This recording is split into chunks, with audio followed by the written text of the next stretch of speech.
अनेक जन्म व्यर्थ घालवल्यानंतरच जीवात्म्याला कुठेतरी कळतं कधीतरी. आणि ते कसं कळतं त्याच्याबद्दल आपण पाहिलं होतं की ते फक्त गुरु आणि कृष्णाची कृपा झाली तरच प्राप्त होऊ शकतं.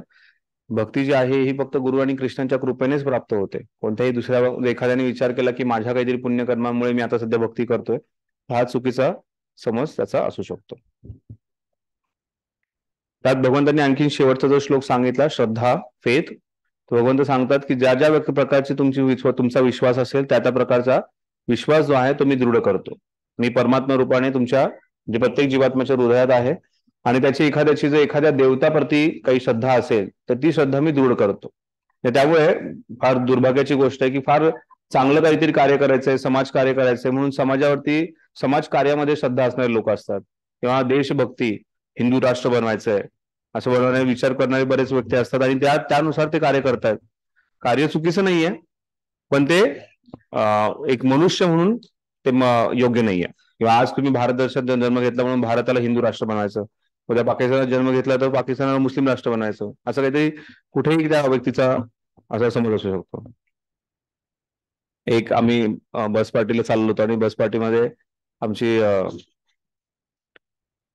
अशीच बरीच काही चर्चा चालू होती आणि एक भक्त थोडे आमच्या फार स्ट्रॉंगली बोलतात, हा मुसलमान आहे, तो मुसलमान आहे, हा मुसलमानासारखं करतो, हा मुसलमानासारखं, असं काहीतरी बरंच काय बोलत होतं. आणि मग बोलता बोलता ते बाजूचे भक्त होते, तू पण मुसलमान तर त्यावेळेस भक्तांनी त्याला आठवण करते, प्रभूजी अंतकालेच्या मामेवर स्मरण मुक्त करून भगवंतांना माझं स्मरण कर आणि तुम्ही स्मरण असंच काहीतरी करत करत स्मरण केलं तर तुम्ही पाकिस्तानात जन्म घ्याल. त्याच्यानंतर ते चुप होते, त्यांना काही डिस्कशन घेतलं नाही. तर पॉइंट हा आहे की आपण ज्या ज्या प्रकारची श्रद्धा ठेवणार आहोत त्या त्या प्रकारचा आपल्याला भगवंत तो श्रद्धा जी आहे ती दृढ करणार आहे. आणि त्यामुळे पुढच्या श्लोकामध्ये भगवंत सांगतायत की कशा प्रकारे जे अल्पबुद्धी व्यक्ती देवतांचं शरण घेतात किंवा त्यांची पूजा करतात त्यांचं काय होतं. श्लोक क्रमांक 23, अंतवतु फलम तेषां तद्भवती अल्पमेधसां देवान देव यान्ति यान्ति मद्भक्त यान्ति मामपि देवान देव यान्ति मद्भक्ता यान्ति मामपि. भगवंत सांगतात अशी काही अल्पमेधसा असतात. अल्पमेध म्हणजे अल्पबुद्धीवाले व्यक्ती, मेध म्हणजे बुद्धी, तसे अल्पबुद्धीवाले व्यक्ती असतात. असे अल्पमेधसा जे व्यक्ती आहेत ते देवतांची पूजा करतात आणि माझी पूजा करणारे माझ्यापर्यंत येतात, भगवंत सांगतात. अल्पबुद्धी अनुवाद, अल्पबुद्धी लोक देवतांची उपासना करतात आणि त्यांना प्राप्त होणारी फळे मर्यादित व अनित्य असतात. देवतांचे उपासक देवलोकाची प्राप्ती करतात पण माझे भक्त अखेर माझ्या परमधामाची प्राप्ती करतात.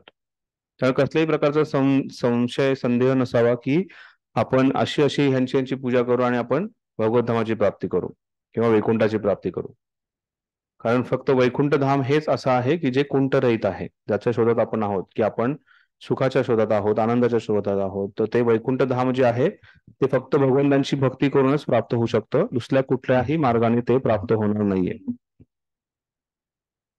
आपण त्यामुळे प्रभुपाद नेहमी म्हणतात ज्या व्यक्तीने भक्तीचा स्वीकार केला आहे ते सर्वात जास्त बुद्धिमान व्यक्ती आहेत.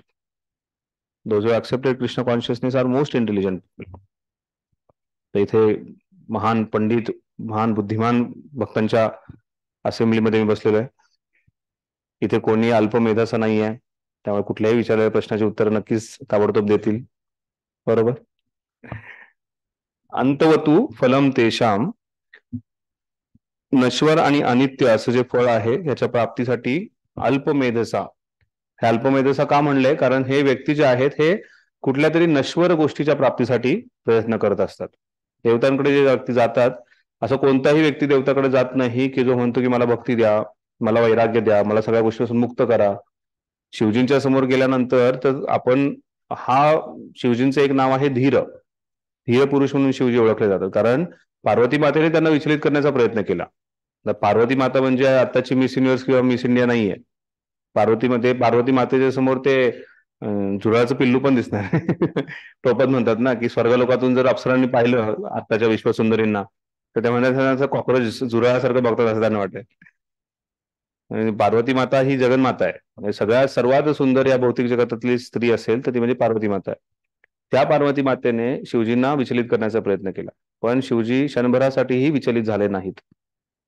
त्यामुळे शिवजींचं नाव धीर आहे. मग आपले की आपण म्हणजे भक्त तर जातात आणि ही प्रार्थना करतात, पण असे कोणते भौतिकवादी व्यक्ती आहेत किंवा काही इच्छा घेऊन जाणारे व्यक्ती त्यांना म्हणतात की मला धीर पुरुष बनवा, म्हणजे मला इंद्रिय निग्रह करण्यासाठी मदत करा. इंद्रिय निग्रह म्हणजे भौतिक काम नाही ना, काही अशा अपेक्षाच ठेवणार नाही. पण प्रत्येक जण जातो, शिवजींचे उपवास करतो, श्रावण सोमवार करणार चालू असेल, आता श्रावण सोमवार चालू आहेत नाही का? नाही, ह्यावेळेस 6-8 आहेत ना श्रावण सोमवार. अजून करतायत वाटतं माता जानभूमी.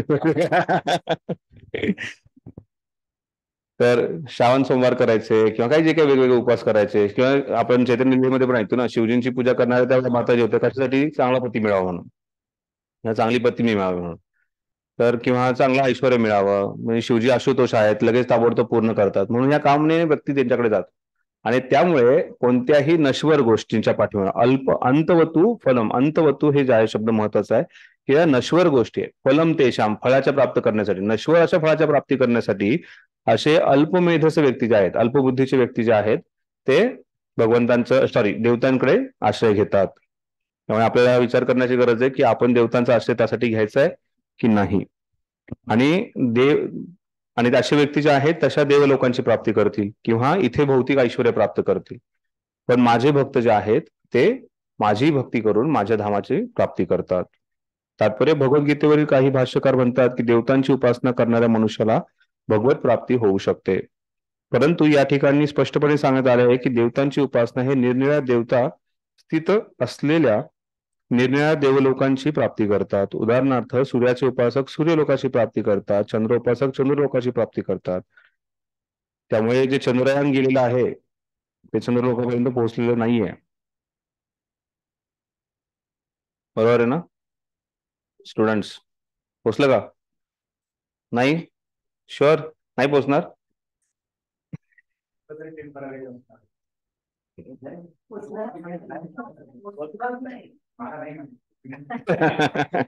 प्रभुपाद म्हणतात नाही पोहोचणार. प्रभुपाद आता मागच्या गुरुवारी जो प्रबंधांचा क्लास झाला होता त्यात प्रभुपाद म्हणाले की जरी तुम्ही प्रयत्न करून तिथपर्यंत पोहोचण्याचा प्रयत्न केला तरीही ते शक्य नाहीये तिथे थांबणं किंवा तिथे राहणं. तर तो तुमचं शरीरच तसं नाहीये. पण ते आत्ताच्या सध्याच्या भौतिक प्रगतीमध्ये शक्य नाहीये.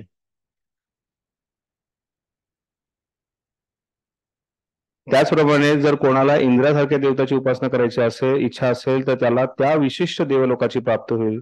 कोणत्याही देवतेची उपासना केल्याने मनुष्याला भगवंतांची प्राप्ती होते असे नाही. देव उपासक हे भौतिक जगतातील निरनिराळ्या देवलोकात जातात, परंतु भगवत भक्त हा प्रत्यक्ष भगवत धामाची प्राप्ती करतो. या ठिकाणी असा मुद्दा उपस्थित केला जाऊ शकतो की जर देवता या भगवत धामाच्या शरीराचे विविध भाग आहेत तर देवतांची उपासना केल्याने भगवंतांची प्राप्ती झाली पाहिजे. परंतु देव उपासक हे अल्पबुद्धी आहेत, कारण शरीराच्या कुठल्याही भागाला अन्न पुरवठा केला तरी केला पाहिजे हे त्यांना माहीत नसते. त्यांच्यापैकी काही लोक इतके मूर्ख असतात की ते म्हणतात शरीराला अनेक भाग असे असतात आणि त्यांना अन्न पुरवठा करण्यासाठी अनेक मार्ग असतात. पण हे उत्तर समर्पक नाही. कान आणि डोळ्याद्वारे कोणी शरीराला अन्न पुरवठा करू शकतो का? त्यांना माहिती नसते की या देवता म्हणजे भगवंतांच्या विराट शरीराचे निरनिराळे अवयव आहेत आणि अज्ञानामुळे त्यांना वाटते की प्रत्येक देवता म्हणजे एक निरनिराळा ईश्वरच आहे आणि तो परमेश्वराचा प्रतिस्पर्धी आहे. केवळ देवताच भगवंतांचे अंश आहेत असे नाही, तर सामान्य जीव सुद्धा भगवंतांचे अंश आहेत. श्रीमद भागवतात सांगण्यात आले आहे की ब्राह्मण हे भगवंतांचे मस्तक आहे, क्षत्रिय हे बाहू आहेत, वैश्य जे आहेत हे शूद्र आणि वैश्य जे आहेत हे कटी, शूद्र जे आहेत हे पाय आहेत. सर्व विविध कार्य करतात. आपल्या स्थितीचे विचार न करता जर मनुष्याने जाणले की जीव आणि देवता दोघेही भगवंतांचेच अंश आहेत तर त्याचे ज्ञान हे परिपूर्ण ज्ञान आहे. परंतु जर त्याने हे जाणले नाही तर त्याला देवता निवास करणाऱ्या विविध लोकांची प्राप्ती होते. भगवत भक्त प्राप्त करीत असलेल्या गतीप्रमाणे ते गती समान नसते. देवतांकडून प्राप्त झालेले हे अनित्य असतात कारण या भौतिक जगतातील लोक, देव देवता आणि त्यांचे उपासक हे सर्वच नश्वर असतात. म्हणून या श्लोकामध्ये स्पष्टपणे सांगण्यात आले आहे की देवतांची उपासना करून प्राप्त झालेले सर्व लोक हे क्षणिक असतात आणि यास्तव अशी उपासना केवळ अल्पबुद्धी जीवच करतात. कृष्ण भावनेद्वारे भगवत भक्तीचे युक्त असलेले झालेल्या विशुद्ध भक्ताला सच्चिदानंद जीवन प्राप्त होते. म्हणून त्याने प्राप्त केलेला लाभ या देवतांच्या साधारण उपासकाने प्राप्त केलेल्या लाभाहून अत्यंत भिन्न असतो. भगवंत हे अनंत आहेत आणि त्यांची करुणा कृपा अपार आहे आणि म्हणून भगवंतांच्या आपल्या शुद्ध भक्तावर निस्सीम कृपा असते. सोपा श्लोक आहे समजायला. कोणाला काही प्रश्न आहे? ठीक आहे. श्लोक क्रमांक 24. त्यात फार महत्वाचा मुद्दा इथे सांगितलाय की प्रत्येक देवी देवता जे आहेत हे भगवंतांचे वेगवेगळे अवयव आहेत. मग ते भगवंतांचे अवयव आहेत तर मूर्ख जीवात्मा, अल्पबुद्धीवाला जीवात्मा असा विचार करतो हे भगवंतांचे जे अवयव आहेत, जसं विराट रूपाचे दर्शन भगवंतांनी दिलं, त्याच्यामध्ये भगवंतांच्या काही चेहऱ्यांमध्ये शिवजींचा चेहरा आहे, वेगवेगळ्या देवी देवतांचा चेहरा आहे, त्यांच्या अंगावरती वेगवेगळे चेहरे देवी देत आहेत. तर तो म्हणतोय सगळेच ईश्वर आहेत आणि त्यांची एकमेकांमध्ये प्रतिस्पर्धा चालू आहे की कोण महान आहे. अशी स्पर्धा करण्याचा प्रयत्न केला होता. कोणी? शिवजींमध्ये आणि विष्णूमध्ये महान कोण ह्याची एक स्पर्धा झाली होती. भृगु ऋषी. भृगु ऋषींनी बघण्याचा प्रयत्न केला होता की कोण महान आहे. मग ते वेगवेगळ्या देवतांकडे गेले, ब्रह्माजींकडे गेले, शिवजींकडे गेले आणि विष्णूंकडे गेले आणि त्याचमुळे ते कन्क्लुजनला पोहोचले की कशा प्रकारे शिवजी जे आहेत, सॉरी भगवान विष्णू जे आहेत हे भगवान आहेत, षडाईश्वरी पूर्ण भगवान आहेत. बरोबर. त्याच्या व्यतिरिक्त शिवजी आणि विष्णूंमध्ये युद्ध झालं होतं ज्याच्यातून शिवचाप आणि विष्णूचाप आला होता. कोणी लावलं ते युद्ध?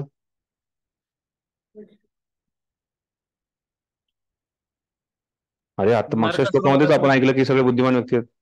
नरकासूर वधाच्या वेळेस. नरकासूर?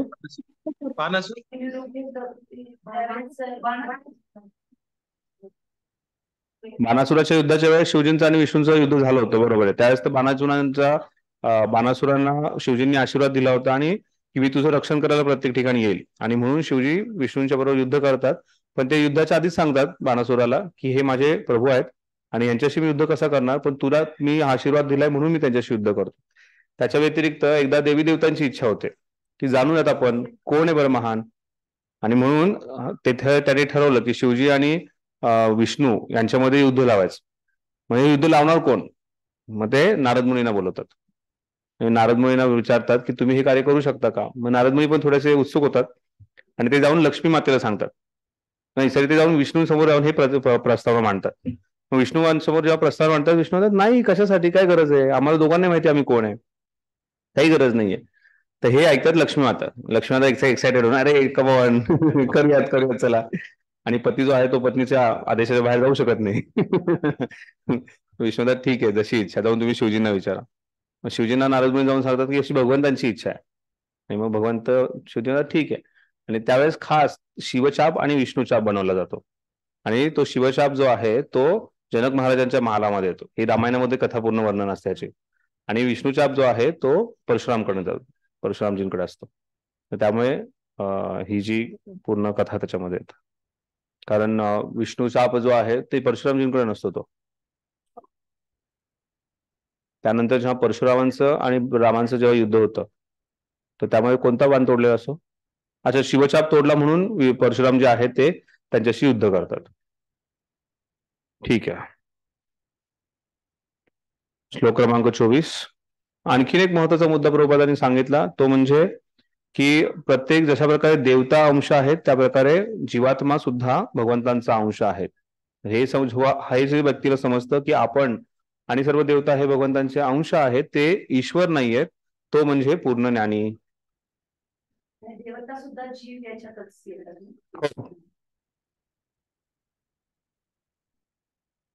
ठीक आहे. श्लोक क्रमांक 24. अव्यक्तम व्यक्तिमापन्यम मन्यते माम बुद्धया परम भावम अजानंतो ममाव्ययम अनुत्तमम. मला पूर्णपणे न जाणणाऱ्या अल्पबुद्धी लोकांना वाटते की पुरुषोत्तम भगवान श्रीकृष्ण पूर्वी निराकार होता आणि आता व्यक्तित्व धारण केले आहे. त्यांच्या अज्ञानामुळे ते माझे अविनाशी आणि अनुपम असे दिव्य स्वरूप जाणू शकत नाहीत. किती विशेष आहे. एवढं सरळ सरळ भगवंतांनी स्वतः सांगितलंय आणि तरी पण ते डॉक्टर राधाकृष्ण सांगतात मनमना भव मध्योक्त की तो कृष्ण त्याची पूजा करू नका, त्यांच्या आतमध्ये जी ज्योती त्याची पूजा करा. त्यामुळे पहिली गोष्ट सांगितलं, काही अल्पमेधसा आहेत, अल्पबुद्धीचे व्यक्ती आहेत, ते देवतांची पूजा करतात. आणि त्याच्यानंतर दुसरे आणखी अल्पबुद्धीचे व्यक्ती जे आहेत हे भगवंतांना मानतात, परमसत्य काहीतरी आहे, काहीतरी अशी बरेच व्यक्ती तुम्हाला भेटतील बुक डिस्कशनला वगैरे, की आम्हाला काहीतरी एक सुप्रीम पॉवर आहे, काहीतरी महान शक्ती आहे, ती महान शक्तीला आम्ही मानतो, पण ती महान शक्ती काय ते माहित नाहीये. मग ती शक्ती म्हणजे अंधकार आहे, ती शक्ती म्हणजे लाईट आहे, ती शक्ती म्हणजे एक ज्योत आहे, असा काहीतरी विचार करतात. त्यामुळे भगवंत सांगतात अशा अल्पबुद्धीचे व्यक्ती आहेत जे मला एक ज्योती समान त्यांना वाटतं की मी एक ज्योत आहे किंवा मी जे आहे एक निराकार आहे, माझं स्वरूप जे आहे निराकार आहे. आणि त्यामुळे असं निराकार असं स्वरूप ते मानतात आणि त्यांना आत्ता काहीतरी व्यक्ती म्हणून भगवंत आले, म्हणजे कृष्णाच्या रूपात काहीतरी थोड्यासाठी 120 वर्षासाठी येत आहे, रामाच्या रूपात काहीतरी परत 100-150 वर्षासाठी येतात, मग थोड्या वेळासाठी नरसिंह बघून येतात आणि परत जातात. एक म्हणजे लाईट मधून काहीतरी येतं आणि परत लाईटमध्ये जातं, असा एक तुमचा गैरसमज.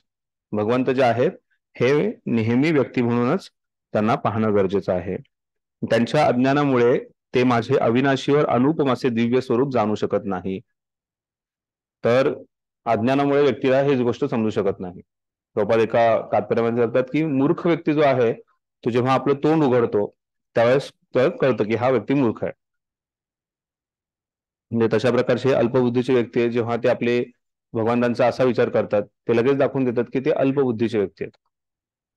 तर त्यामुळे आता जाऊन कोणी जर निराकार आणि निर्गुण बद्दल चर्चा करत असेल तर त्याला जाऊन म्हणू नका, अरे तू तर अल्पमेधस आहे, तू अल्पबुद्धी आहे. असे नक्की भेटतील बरेच जण. कमीत कमी ते काहीतरी जाणण्याचा प्रयत्न करतात. बहुना मनुष्यानाम सहस्रेषु मध्ये काहीतरी कुठेतरी जाणण्याचा प्रयत्न करतात. त्यांच्यापेक्षा अल्पबुद्धी जे पूर्णपणे बुद्धिहीन म्हणावं लागेल, अल्पबुद्धी नाही, बुद्धिहीन आहेत, ते पूर्णपणे इंद्रिय भोगामध्ये दिवस रात्र पडलेले आहेत. पण आपण प्रभुपादांच्या कृपेने हे जे काही समजू शकतोय आणि जी काही आपल्या बुद्धीमध्ये आपली प्रगती करू शकतोय ती म्हणजे भगवंतांना चुकूनही निराकार समजायचं नाहीये. भगवंतांचं परमसत्य म्हणून परमसत्याचं एक स्वरूप आहे निराकार, पण त्याच्या व्यतिरिक्त भगवंत परमात्मा आणि नंतर भगवान या रूपाने आहेत. आणि भगवंतांचं जे दिव्य अनुपम जे शरीर आहे ते जाणणं आपल्याला अतिशय महत्वाची गोष्ट आहे.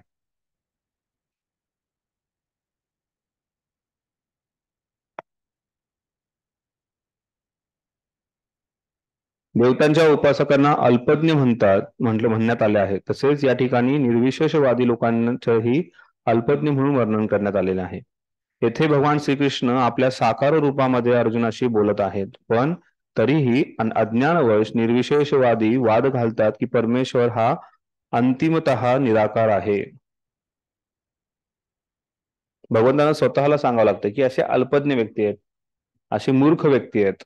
म्हणजे ह्या गोष्टींना, ह्या श्लोकांना आपल्याला किती सिरियसली घ्यावं लागेल. जसं भगवंत सांगतात अहंकार विमूढ आत्मा करतामिती म्हणण्यात, किंवा जो देवी देवतांचा पूजा करणारा एक मूर्ख व्यक्ती आहे, मूढ सांगतो भगवंत, किंवा तो अल्पमेधस आहे. भगवंतांना निराकार समजणारा व्यक्ती सुद्धा अल्पमेधस आहे. म्हणजे थोडक्यात आपल्याला जर म्हणलं तू कसला मंद आहेस रे, त्रास होतो ना. मला मंद. पण इथं ते सांगतात भगवंत की तो मंद आहे, तो अल्पमध्येच आहे. तर हे समजणं फार गरजेचं आहे की आपण या श्लोकांच्या द्वारे वारंवार आपल्याला आठवण करून द्यावी की आपल्याला ना देवी देवतांची ना भगवंतांची निराकार म्हणून पूजा करायची. आपण साकार सगुण असं जे अनुपम दिव्य स्वरूप जे भगवंतांचं आहे त्याची आपण पूजा करतो.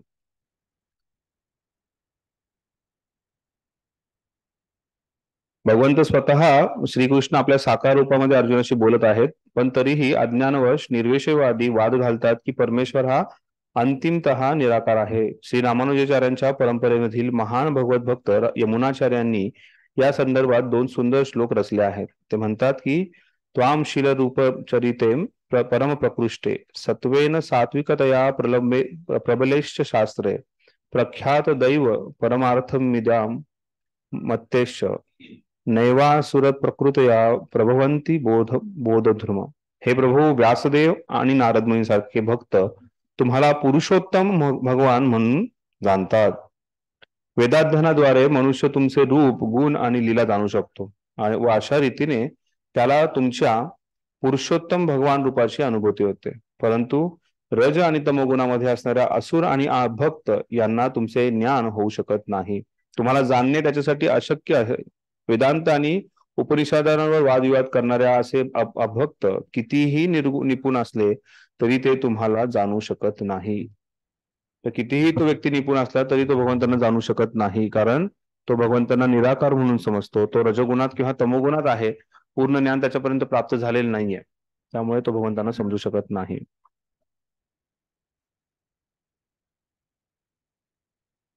ब्रह्मसंहितेत सांगण्यात आले आहे की केवळ वेदाध्ययनाद्वारे भगवज्ञान होणे शक्य नाही.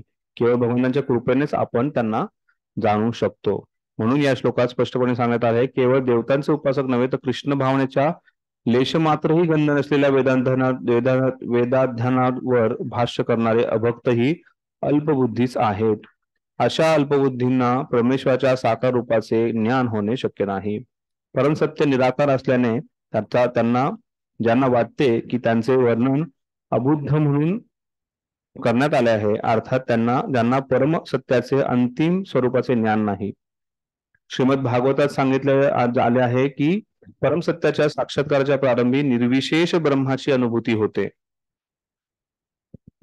त्यानंतर अंतर्यामी परमात्माची आणि सर्वात शेवटी पुरुषोत्तम भगवंत स्वरूपाची अनुभूती होते. आजकालच्या निर्विशेषवादी तर अधिकच अज्ञानी आहेत, कारण ते निर्विशेषवादाचे आद्य प्रवर्तक शंकराचार्यांचेही अनुसरण करत नाही. शंकराचार्यांनी स्पष्टपणे सांगितले आहे की श्रीकृष्ण हेच पूर्ण पुरुषोत्तम श्री भगवान आहेत. म्हणून निर्विशेषवादांना परमसत्याचे ज्ञान नसल्याने ते श्रीकृष्णांना साधारण देवकी किंवा वसुदेव पुत्र अथवा राजकुमार अथवा महापुरुष असे मानतात. भगवद्गीतेमध्ये या गोष्टीची निंदा करण्यात आली आहे. वस्तुतः अवजानंदी माम मूढा मानुषीम तनुमाश्रिता, केवळ मूर्खच मला साधारण मनुष्य समजतात. श्लोक क्रमांक 9, अध्याय क्रमांक 9, श्लोक क्रमांक 11. अवजानंती माम मूढा मानुषम तनुमाश्रिता. वास्तुतः भक्तिपूर्ण सेवा आणि कृष्ण भावनेचा विकास केल्याशिवाय कोणीही श्रीकृष्णाला जाणू शकत नाही. श्रीमद भागवतातील 10, 14, 29 याला पुष्टी देण्यात आली आहे. अथापि ते देवपदांबुज प्रसाद लेशानुगृहीत एव हि जानाति तत्व भगवान महिन्मो न चान्य एकोपि चिरम विचंते. हे भगवान, जर मनुष्यावर तुमच्या चरणकमलाचा लेश मात्रही कृपा झाली तरी तो तुमचे महान स्वरूप जाणू शकतो. जर तुमची लेश मात्रही कृपा झाली तर तुमचे ते महान स्वरूप जाणू शकतो. परंतु अनेक वर्ष वेदाध्ययन करणारे आणि तुम्हाला जाण्यासाठी तर्कवादाचा आधार घेणारे तुमचे स्वरूप जाणू शकत नाही. केवळ वेदाध्ययनामध्ये किंवा मानसिक तर्कवादाच्या आधारे भगवान श्रीकृष्ण त्यांचे रूप, गुण आणि नाम इत्यादी जाणणे शक्य नाही. केवळ भक्ती योगाद्वारेच म्हणून श्रीकृष्णाला जाणू शकतो. मनुष्य श्रीकृष्णाला जाणू शकतो. हरे कृष्ण कृष्ण कृष्ण हरे हरे, हरे राम राम राम हरे हरे या महामंत्राचा जप करून जेव्हा मनुष्य पूर्णपणे कृष्ण भावनेमध्ये युक्त होतो तेव्हाच तो भगवंतांना जाणू शकतो. निर्विशेषवादी अभक्ताला वाटते की श्रीकृष्णांचा विग्रह हा भौतिक आहे आणि त्यांच्या लीला आणि त्यांचे रूप इत्यादी सर्व काही मायाच आहे. अशा निर्विशेषवाद्यांना मायावादी म्हटले जाते. त्यांना परमसत्याचे ज्ञान नसते. तर इथे आपण पाहतो की कशा प्रकारे जो व्यक्ती निर्विशेषवादी आहे त्याला परमसत्याचे ज्ञान नसते आणि तो भगवंतांना एक साधारण भौतिक शरीर आहे असं मानतो. आणि जे व्यक्ती भौतिक शरीर म्हणून मानतात असे व्यक्ती जे आहेत हे मूर्ख व्यक्ती आहेत. अवजानंती माम मूढा मानुषीम तनुमाश्रिता, असे भरपूर मूर्ख व्यक्ती आहेत जे भगवंतांचं स्वरूप जे आहे हे भौतिक आहे असा विचार करतात आणि त्यांना एक निराकार ज्योत म्हणून त्यांची पूजा होते. ठीक आहे, पुढचं तात्पर्य तुम्ही वाचा. श्लोक क्रमांक 25. काही प्रश्न आहे कोणाचा? नाहम प्रकाश सर्वस्य योगमाया समावृता मूढोऽयं नाभिजानाति लोको माम जमव्ययम्. मूढोऽयं नाभिजानाति, असा मूर्ख व्यक्ती जो आहे तो काही जाणू शकत नाही. काय? मूढ आणि अज्ञानी लोकांना मी कधीही प्रकट होत नाही. माझ्या अंतरंग शक्तीद्वारे मी त्यांना अप्रकट होतो आणि म्हणून मी अजन्मा आणि अच्युत असल्याचे ते जाणू शकत नाहीत. तर इथे भगवंत त्यांची अंतरंग शक्ती जी आहे त्याचं वर्णन करतात. नाहम प्रकाश सर्वस्य योग माया समावृत. तिथे महामाया नाही, योग माया हा शब्द आलेला आहे. ती योगमाया म्हणजे भगवंतांची अंतरंग शक्ती, महामाया म्हणजे भगवंतांची बहिरंग शक्ती. त्याच्या आधी भगवंतांनी त्यांची बहिरंग शक्तीबद्दल वर्णन केलंय. आता इथे भगवंत सांगतात का तो जाणू शकत नाही, तो इंद्रिय भोगात लागलाय, तो देवी देवतांची पूजा करतोय, तो मला निराकार समजतो, हा अल्पमेधसा व्यक्ती आहे जो महामायेत आहे. पण असेच अल्पमेधसा व्यक्ती जे आहेत, जे मूर्ख आहेत, अज्ञानी आहेत, ते मला जाणू शकत नाहीत, कारण त्यांना मी प्रकट होत नाही आणि माझ्या अंतरंग शक्तीद्वारे मी त्यांना अप्रकट राहतो. तर भगवंतांची जी अंतरंग शक्ती आहे त्याच्याद्वारे भगवंत त्या अशा व्यक्तींसमोर अप्रकट राहतात. त्यांना कधीही ते दिसत नाही किंवा त्यांना ते समजू शकत नाहीत. म्हणून मी अजन्म आणि अच्युत असल्याचे ते जाणू शकत नाहीत. ते भगवंतांना भौतिक स्तरावरती पाहतात आणि त्यामुळे त्यांना वाटतं की भगवंतांचा देवकीच्या गर्भातून जन्म झाला. मग त्यांना असंही वाटतं की देवकीच्या गर्भात भगवंत जे आहे ते यातना भोगले, त्यानंतर ते ज्यांनी जन्म घेतला. मग दशरथ महाराज कौशल्य आणि रामाचंही तसंच करतात. किंवा असं, किंवा आलेलं जे रूप आहे भगवंतांचं, त्यांना काहीतरी मनुष्याप्रमाणे किंवा त्यांना काय त्या रूपाचं जे वर्णन आहे ते एक भौतिक स्तराचं समजून आपल्या तुलनेत आणण्याचा प्रयत्न करतात. आणि असे जे मूर्ख अज्ञानी व्यक्ती आहेत ते भगवंतांना कधीच समजू शकत नाहीत किंवा भगवंत त्यांच्या समोर भगवान या रूपाने प्रकट होऊ शकत नाहीत. हे फार महत्वाचं आहे. आणि हे का प्रकट होत नाही भगवंत? कारण भगवंतांचं योगमाया शक्ती जी आहे ती त्या गोष्टी कव्हर करते, आच्छादन नसते त्याच्यामध्ये.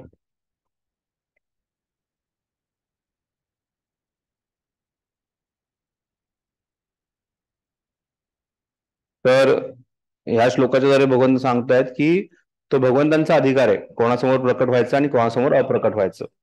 आपण तिथं म्हणू शकत नाही बाबा आम्ही आमच्या म्हणण्यानुसार तुम्ही प्रकट अप्रकट झालं पाहिजे. भगवंत बऱ्याचशा गोष्टी ज्या त्या स्वतःच्या नियंत्रणात ठेवतात.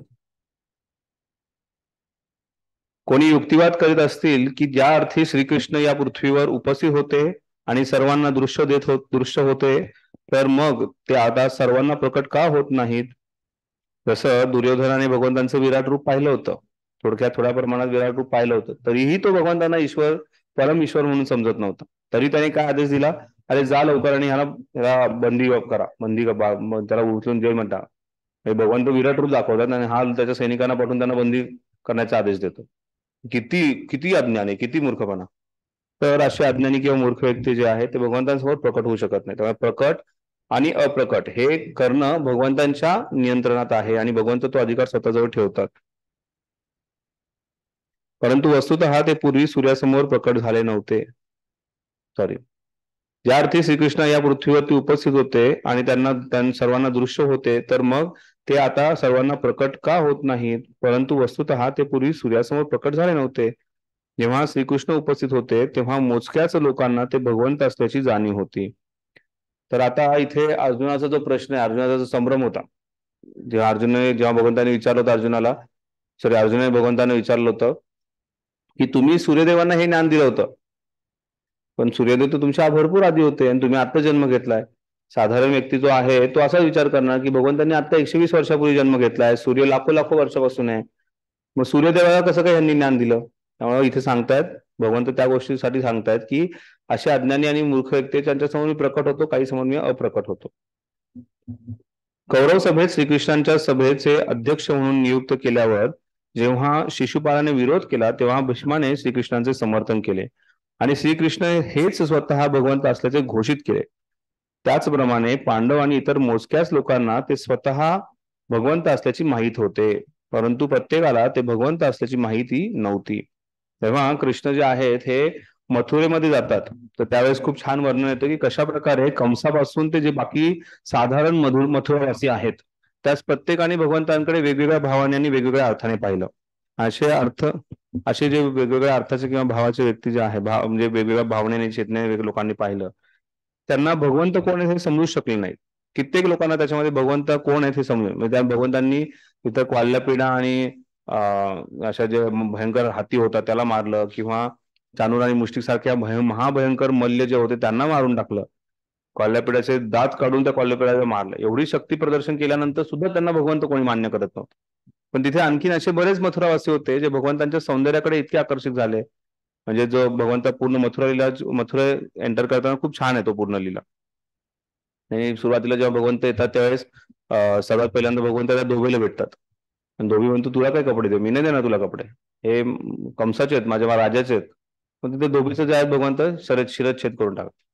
पण तेच कपडे घेऊन जेव्हा भगवंत टेलरकडे जातात, भगवंतांना टेलर तर खुशीने आकर्षित होतो आणि तो म्हणजे कपडे तुमच्या मापाने मी शिवून देतो आणि तो त्यांना छान कपडे शिवून देतो. तिथं पुढे गेल्यानंतर माळी भेटतो, तो माळी त्या भगवंतांना हार फुल पुष्प वगैरे अर्पण करतो. भगवंत म्हणतात तुला एवढं मी ऐश्वर्य देतो की ह्या जन्मामध्ये तू सुखी राहशील आणि नंतर ह्या जन्मानंतर तू वैकुंठाची प्राप्ती करशील, असं भगवंत त्यांना आशीर्वाद देतो. आणि त्याच्यानंतर पुढे ही भेटते, कुब्जा भेटते. कुब्जा भेटल्यानंतर कुब्जेचे दोन्ही भाव दाखवले, म्हणजे पहिल्यांदा मी नाही देणार, पण नंतर एवढी आकर्षित होते की देते. आणि आकर्षित झाल्यानंतर ती जी आहे भगवंतांना एक काम भावनेने पाहते भगवंतांकडे, भगवंतांना का तशी ते हे करते, रिक्वेस्ट करते.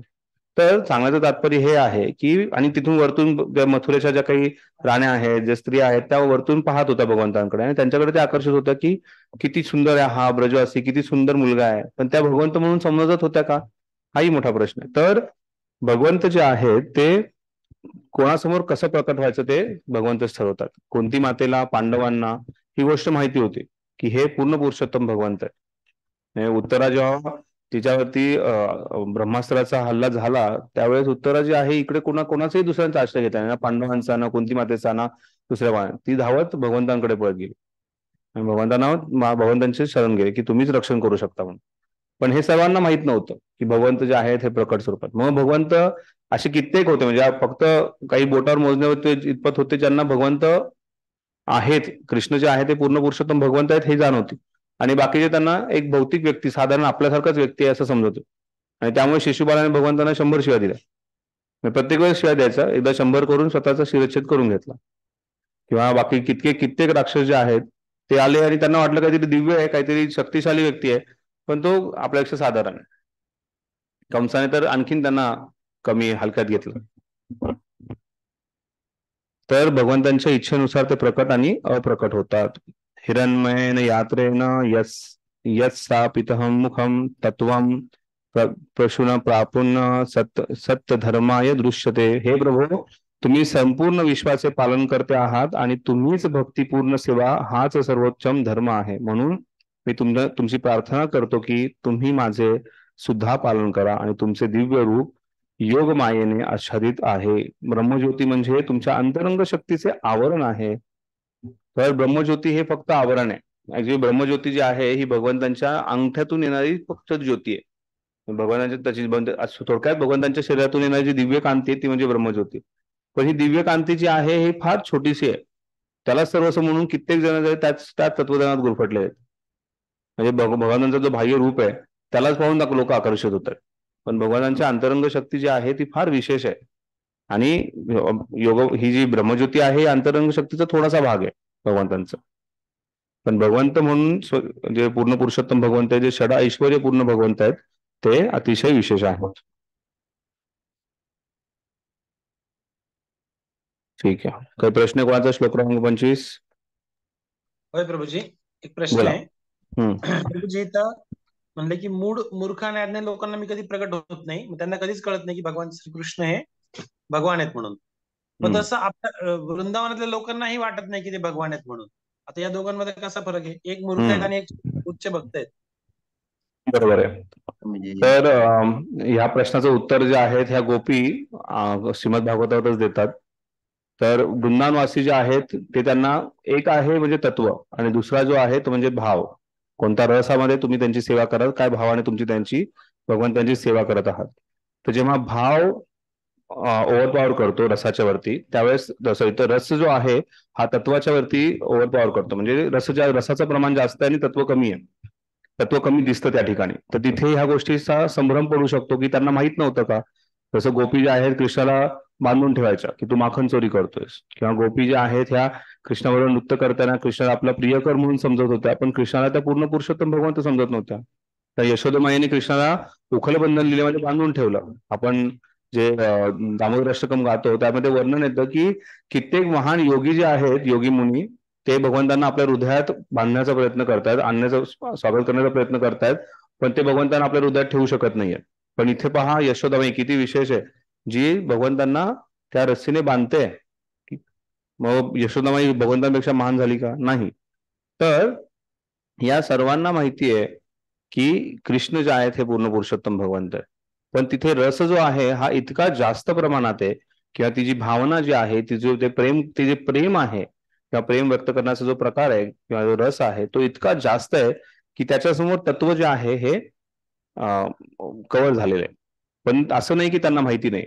तर जेव्हा भगवंत मथुरेला गेले त्यानंतर भगवंतांनी अं उद्धवला वृंदावनात पाठवलं, आणि जेव्हा उद्धव वृंदावनात आले तर त्यावेळेस गोपी ज्या आहेत, विशेष करून राधाराणी जी आहे ती तिथे पूर्ण वार्तालाप करते. म्हणजे त्याच्याकडे न पाहता भ्रमराकडे पाहून जे भ्रमर गीत आहे, आणि त्याच्यामध्ये राधाराणी म्हणते की आम्हाला माहिती आहे कृष्ण जे आहे हा पूर्ण पुरुषोत्तम आहे, त्याचे भरपूर कार्य आहेत, कृष्ण इथे येतात ते वेगवेगळ्या कार्यांसाठी येतात, पण आमच्यासाठी ते महत्वाचं नाही, आमच्यासाठी तो प्रियकर आहे किंवा आमच्यासाठी तो आमचं आमचं सर्व काही आहे, सर्वस्व आहे. तर इथे जेव्हा तत्व जे आहे हे माहिती आहे, सगळं काही तत्व माहिती आहे, आणि त्यामुळे जो व्यक्ती भक्तीचा स्वीकार करतो तो पूर्ण ज्ञानी आणि पूर्ण वैराग्य आहे. भक्तीचे दोन पुत्र आहेत, ज्ञान आणि वैराग्य. त्यामुळे हे ज्ञान तर नक्कीच त्या व्यक्तीला प्राप्त असणार आहे की कृष्ण हे पूर्ण पुरुषोत्तम भगवान आहेत, तरच तो भगवंतांची पूजा करू शकतो. जो भक्ती करतो, भक्तियोग हा विशेष का, मग आपण जेव्हा पाहतो निष्काम कर्मयोग जो आहे, तर निष्काम कर्मयोगामध्ये काय सांगितलंय की जे काही आहे ते सर्व भगवंतांचं, स्वतःची काहीच कामना नाहीये. मग ही पण एखाद्या व्यक्ती साधारणपणे ह्याला भक्तीच म्हणू शकतो, पण तरीही त्याला निष्काम कर्मयोग म्हणतो, कारण त्या निष्काम कर्मयोगामध्ये रस नाहीये. जे आपण पाच प्रकारचे प्रमुख आणि त्याच्यानंतर 6 जे गौण रस आहेत, ते रस त्याचं आदान प्रदान कुठेही नाहीये. त्यामुळे भक्तियोग जो आहे हा रसांच्या तत्वामुळे, रसतत्वामुळे विशेष आहे. तत्व जे आहे त्या तत्वानुसार जो निष्काम कर्मयोगी आहे त्यालाही माहिती आहे की कृष्ण पूर्ण पुरुषोत्तम भगवंत आहेत.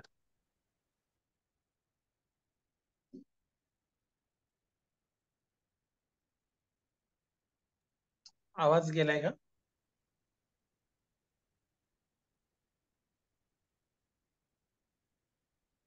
हरे कृष्ण. हरे कृष्ण प्रभूजी, आवाज गेलाय. हरे कृष्णा.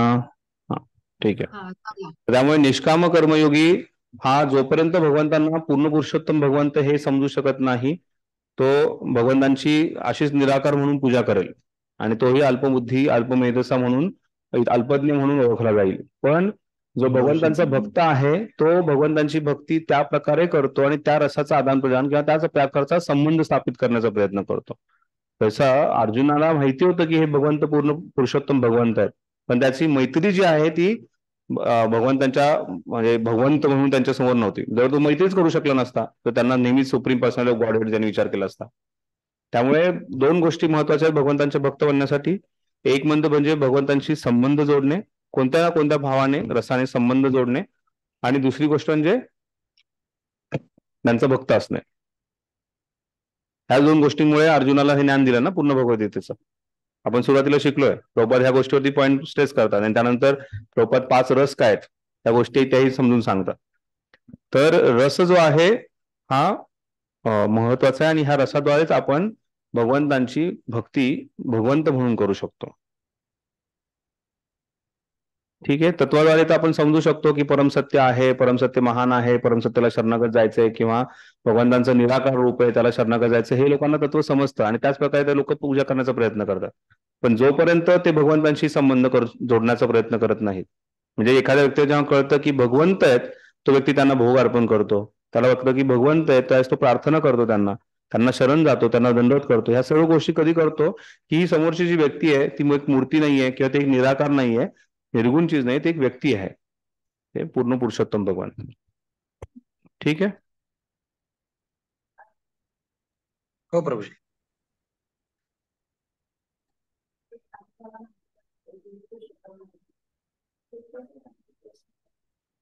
तेच ना, माहिती होतं अर्जुनाला की हे पूर्ण पुरुषोत्तम भगवान, गोपींनाही माहिती होतं की हे पूर्ण पुरुषोत्तम भगवान आहे, पण त्यांचं जे प्रेम आहे ते जास्त होतं. प्रभुपाद त्यासाठी उदाहरण काय देतात की प्रधानमंत्री आपल्या घरी जातो, तर प्रधानमंत्री त्यांना घरातल्यांना माहित नाही की हा प्रधानमंत्री आहे, माहिती आहे त्यांना, पण त्यांचा नातू काय म्हणतो घोडा बन, आणि त्याच्यावरती घोड्यासारखं टुक टुक टुक टुक टुक टुक चल घोडा चल रे घोडा टुक टुक असं करत तो प्रधानमंत्रीला सगळीकडे घेऊन फिरतो. आता बाहेरचा एखादा व्यक्ती आला आणि तो म्हणतो हे प्रधानमंत्रीला घोडा बनवलं असं काहीतरी म्हणेल तो, पण घरातल्यांसाठी तर तो घोडाच आहे. आई त्यांना म्हणा बस खाली उठ.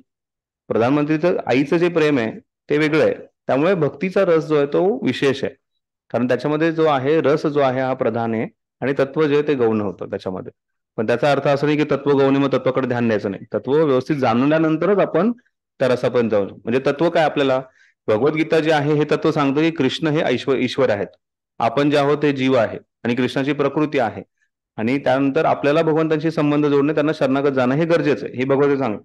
आणि तिथून पुढे गेल्यानंतर श्रीमद भागवतम काय सांगतो, ते सांगतं की भगवंत आणि भक्तातला रस जो आहे तो कसा आहे. आणि विशेष करून 10व्या स्कंदामध्ये काय सांगितलंय की भगवंतांशी आपला प्रेममय संबंध कसा जोडायचा त्याचं वर्णन केलंय. तर तत्व, आणि जोपर्यंत हे तत्व माहित नाहीये तोपर्यंत आपण संबंध जोडू शकत नाही. ठीक आहे.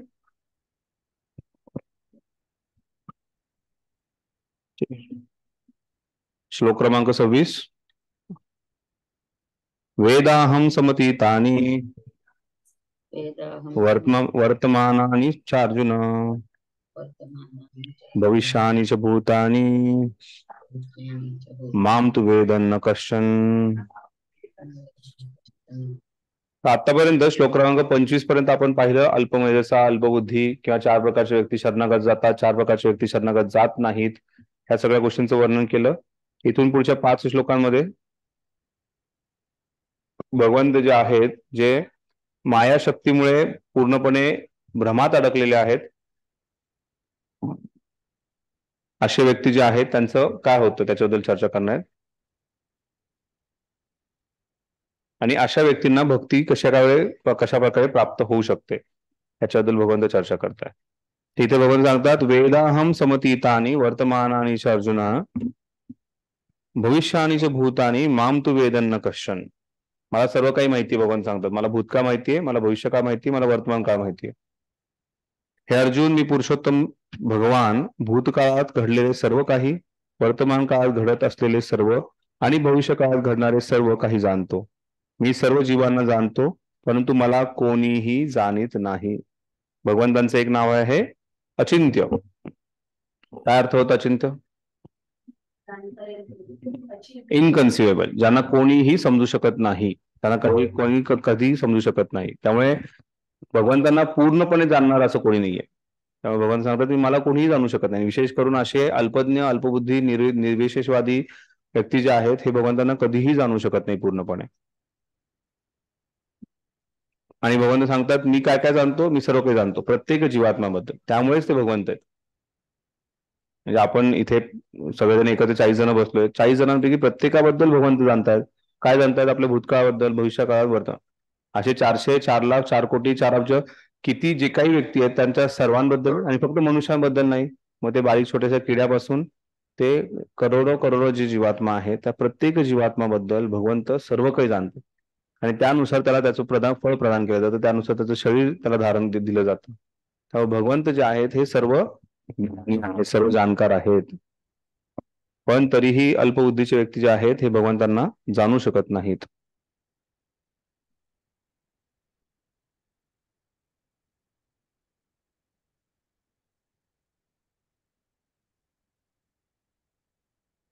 भगवंतांना का जाणू शकत नाहीत त्याचं उत्तर पुढच्या श्लोकात दिलेलं आहे. इच्छा द्वेष समुत्थेन द्वंद्वमोहेन भारत सर्वभूतानि सम्मोहम सर्गे यान्ति परन्तप. इच्छा द्वेष समुत्थेन द्वंद्व मोहेन भारता.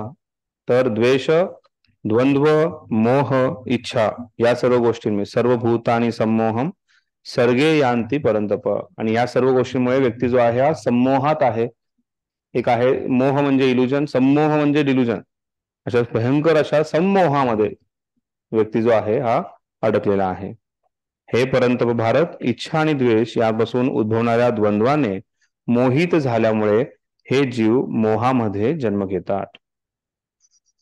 द्वंद्व या शब्दाचा तुम्ही भरपूर अभ्यास केलेला सर्वांनी, बरोबर? कुठे कुठे येतो द्वंद्व? भरपूर श्लोकांमध्ये येतो. दुसऱ्या अध्यायातले द्वंद्वाचे एक श्लोक सांगा. मात्रा स्पर्श सुख दुःखदा आगमापायिनो नित्य स्थाम स्थितेश्वर स्वभारत. सहन करायला शिक त्या द्वंद्वाला. हा, सुखे दुःखे समकृत्वा लाभो लाभो जया जयो. बरोबर. अजून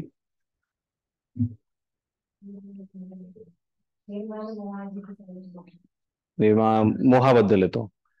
द्वंद्व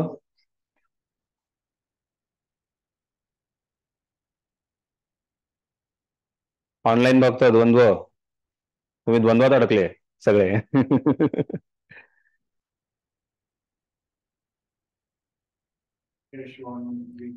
दुःखेषु अनिर्विघ्नमना सुखेषु विगत स्पृहा वीत राग भय क्रोध स्थितधीर मुनिरुच्यते. 12व्या अध्यायात अद्वेष्टा सर्व भूतानां त्याच्यात पण आहेत द्वंद्व. ठीक आहे. तर इथे भगवंत सांगतायत की अशा प्रकारे द्वेष आणि इच्छा यांच्यामुळे व्यक्ती जो आहे हा द्वंद्वात अडकलेला आहे. वेगवेगळ्या प्रकारच्या इच्छा जीवात्मा प्रकट करतच आहे. खास करून इंद्रिय भोगांची जी इच्छा आहे ती प्रबळ आहे आणि अशी इंद्रिय भोगाच्या इच्छामुळे. आणि दुसरी सर्वात महत्वाची गोष्ट म्हणजे द्वेष. इच्छेवरती आपण भरपूर चर्चा केलेली आहे. द्वेषही हा फार महत्वाचा आहे आणि सर्वात महत्वाची गोष्ट म्हणजे जीवात्मा भगवंतांचा द्वेष करून इथे भौतिक जगतात आलेला आहे. त्याला भगवंत बनायची आहे, त्याला भगवंतांसारखं काहीतरी वेगळं काहीतरी करायचं आहे. या द्वेष भावनेने तो भगवंतांचा सोडून इथे आलेला आहे. आणि त्यानंतर जी द्वेष भावना जी आहे ही अतिशय जास्त कुठून भरलेली आहे प्रत्येक जीवात्मामध्ये. आणि ती द्वेष भावना जोपर्यंत जात नाहीये तोपर्यंत व्यक्ती ह्या मोहातून अडकणार, बाहेर निघणार नाहीये. ही द्वेष भावना असल्यामुळेच प्रत्येक माझंच आहे, मीच करता आहे, माझ्यामुळे सर्व काही होतंय असा जो विचार करून जीवात्मा जो आहे हा आणखीन जास्तीत जास्त मोहात अडकलेला आहे. त्यामुळे भगवंत सांगतात इथे की इच्छा आणि द्वेष यांच्यातून मोह उत्पन्न होतो आणि असा मोहात अडकलेला व्यक्ती जो आहे तो त्याची कसलीही प्रगती होऊ शकत नाही किंवा तो भगवंतांना जाणू शकत नाही. इच्छा द्वेष समुत्थेन द्वंद्व मोहेन भारत सर्वभूतानि सम्मोहम सर्गे यांती परंतप. तर हे परंतप अर्जुन, असे जे समूहात अडकलेले व्यक्ती जे आहेत हे कधीही मला जाणू शकत नाहीत. तर इथे भगवंत सुरुवातीला भगवंतांनी सांगितलं की माझं दिव्य जे आहे जन्मकर्म जाणणं गरजेचं आहे. जाणून घ्या तुम्ही व्यवस्थित. ते जाणून घेतलं तुम्ही पुनर्जन्म होणार नाहीये. ते जर तिथून पुढे भगवंत इथे अर्जुनाचा जो प्रश्न 4थ्या अध्यायात उत्पन्न झाला होता की तुम्ही सूर्याच्या समोर सूर्याच्या आधी कसे बसून, मग त्याला सगळं सांगत भगवंत सांगतात अशा अल्पमेधसा व्यक्ती आहेत जे मला देवी देवतांची पूजा करतात, मला प्राप्त होण्यासाठी काहीतरी निराकारची पूजा करतात, पण तसे व्यक्ती अल्पमेध ते माझ्यापर्यंत येऊ शकत नाहीत. पुढे भगवंत सांगतात की हे सगळं मी जाणतो, मी प्रत्येक जीवात्म्याबद्दल जाणतो, पण जीवात्मा जाणत नाही की मी सर्व काही जाणतोय. मी पुरुषोत्तम भगवंत आहे, पूर्ण पुरुषोत्तम भगवंत आहे. आणि हे सगळं कशामुळे होतं? हे इच्छा आणि द्वेष. इच्छा म्हणजे भोग इच्छा आणि द्वेष की मी भगवंत होऊ इच्छितो. सर्वात हा जो जीवात्म्याच्या हृदयातला तो जीवात्मा जो आहे हाच द्वेष मनात घेऊन फिरतो की मी भगवंत होऊ शकतो आणि तो भगवंताचा प्रतिस्पर्धी बनण्याचा प्रयत्न करत असतो प्रत्येक वेळेस. मग तो कशाही ना कशा प्रकारे प्रतिस्पर्धी, कसला तरी ऐश्वर्य प्राप्त करून, शक्ती प्राप्त करून हा भगवंतांची प्रतिस्पर्धी करण्याचा प्रयत्न करतोय. भागवतात आपण इंद्राचं उदाहरण पाहतो, गोवर्धन लिहिलेत की त्यांनी तिथे गोवर्धन लिलेमध्ये इंद्राने प्रतिस्पर्धा करण्याचा प्रयत्न केला होता किंवा त्यांनी तो द्वेष उत्पन्न झाला होता. तर हा द्वेष जो आहे हा आपल्या हृदयातून काढणं अतिशय गरजेचं आहे. द्वेष जो आहे हा आपल्या संबंधात येऊ शकतो. द्वेष जो आहे हा आपल्या आजूबाजूचे व्यक्ती त्यांच्यावर होऊ शकतो. द्वेष जो आहे हा दुसऱ्या समाजाच्या व्यक्तीमध्ये, दुसऱ्या जातीच्या व्यक्तीसाठी होऊ शकतो. आहे बरेच जण असे असतात की मी ब्राह्मणच घरात जन्म घेतला, मी महान आहे, आणि मग दुसऱ्यांचा द्वेष करायचा म्हणून शूद्र जे आहेत त्यांचा द्वेष करा, क्षत्रिय जे आहेत जे कल्पबुद्धीचे आहेत, वैश्य जे आहेत फक्त इंद्रिय भोगात लागले, अशा विचार करून मी महान असं सांगण्यात त्यांना फार गर्व येतो. पण हे द्वेषच जो आहे हे कारण आहे तुमच्या पतनाचं. त्यामुळे हे समजणं गरजेचं आहे की आपल्याला इच्छा आणि द्वेष याच्यातून मुक्त व्हायचंय.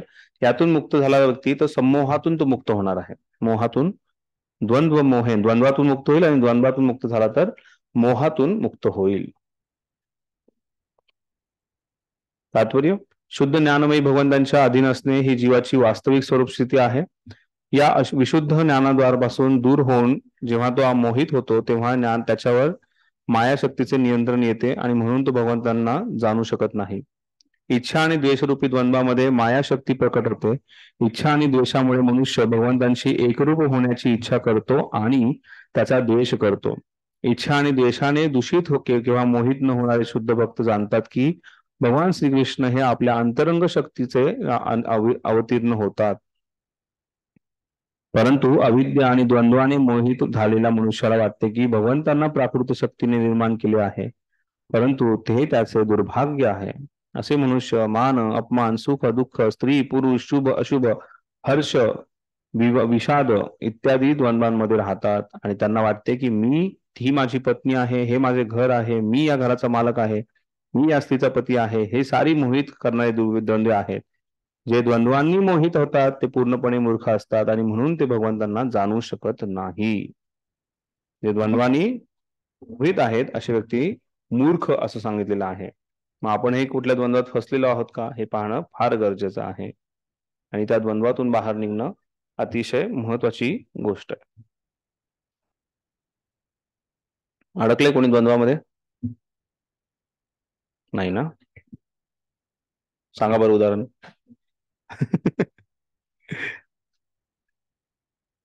ठीक आहे.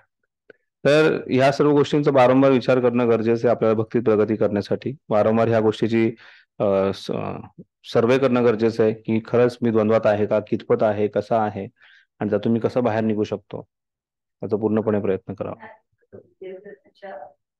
पूजेवरती होता आमचा एक करावा नाही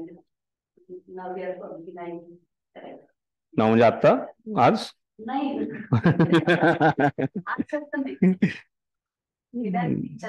बरोबर आहे. होतं बऱ्याच जणांना वाटतं की देवी देवतांची पूजा करणं कारण भौतिक लाभ इच्छेच्या अपेक्षेने. इस्कॉन मध्ये आले 40 वर्षाचे भक्त सुद्धा देवी देवतांची पूजा करताना पाहिले. ठीक आहे असो. इथे भगवंतांनी सांगितले अल्पज्ञ, भगवंतांनी सांगितलं, मी सांगत नाहीये. हे मंद भगवंत म्हणतात मी नाही. ठीक आहे. प्रश्न? ठीक आहे. श्लोक क्रमांक 28. इच्छा म्हणजे प्रभुपादांनी भगवंतांशी एकरूप होण्याची इच्छा आहे, ज्याला द्वेषही सुद्धा म्हणू शकतो. म्हणजे भगवंतांच्या प्रतिस्पर्धी बनण्याची जी इच्छा आहे ना त्याच्याबद्दल प्रभुपाद इथे चर्चा करतात. भोग इच्छा पण आणि इथे प्रभुपाद जे म्हणतात ना भगवंतांशी एक होण्याची इच्छा किंवा भगवंत बनण्याची जी इच्छा आहे हा एक द्वेषच आहे किंवा ती इंद्रिय भोग करण्याची म्हणजे सगळ्यात जास्त मोठी स्थिती जी मी भगवंत होणार आणि मी भगवंत झाल्यानंतर सगळं माझंच असा जी इच्छा व्यक्ती जीवात्मा करतो. इच्छा भगवंत भोग घेतात म्हणजे मी पण त्यांच्यासारखा भोग घेणार हा त्याची इच्छा असते. त्यामुळे ते मध्ये तो डायलॉग होता ना, कृष्णने किया तो रास लीला, हमने किया तो कॅरेक्टर ढिला. तर कृष्णच फक्त रासलीला करू शकतात, बाकीचं सगळ्यांचं कॅरेक्टर ढिलाच आहे. कॅरेक्टर नाहीच आहे त्याला काय ढिला बोलायचं. श्लोक क्रमांक 28. एषात्वंतो गतं पापम जनाना पुण्यकर्मणाम ते द्वंद्व मोह निर्मुक्ता भजन्ते मां दृढवता. दृढवता व्हायचं आपल्याला. अर्जुना दृढवत हो आणि मी जे सांगतोय त्याप्रमाणे तू युद्ध कर असं भगवंत सांगतात. ज्यांनी या जन्मी आणि पूर्वजन्मी पुण्यकर्म केली आहेत आणि ज्यांची पापकर्मे पूर्णपणे नष्ट झाली आहेत ते द्वंद्वरूपी मोहातून मुक्त होतात आणि दृढ निष्ठेने माझ्या सेवेमध्ये युक्त होतात. भजन्ते माम दृढवता असे व्यक्ती जे आहेत हे दृढ निश्चयाने माझ्या भजन कार्यामध्ये मग्न होतात.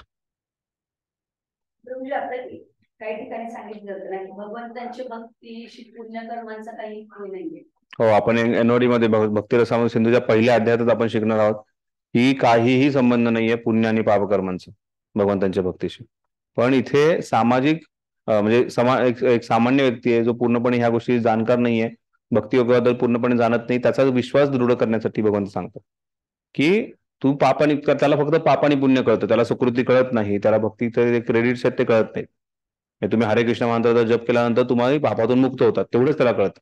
पण त्याच हरे कृष्ण महामंत्राच्या जपामुळे तुम्ही भगवंतांशी जास्तीत जास्त संबंध जोडत आहात याची त्याला जाण नसते. ह्या हरे कृष्ण महामंत्रामुळे तुम्ही जे आहे ते एक महान यज्ञ करताय, योग करतायत हे त्याला वाटत नाही.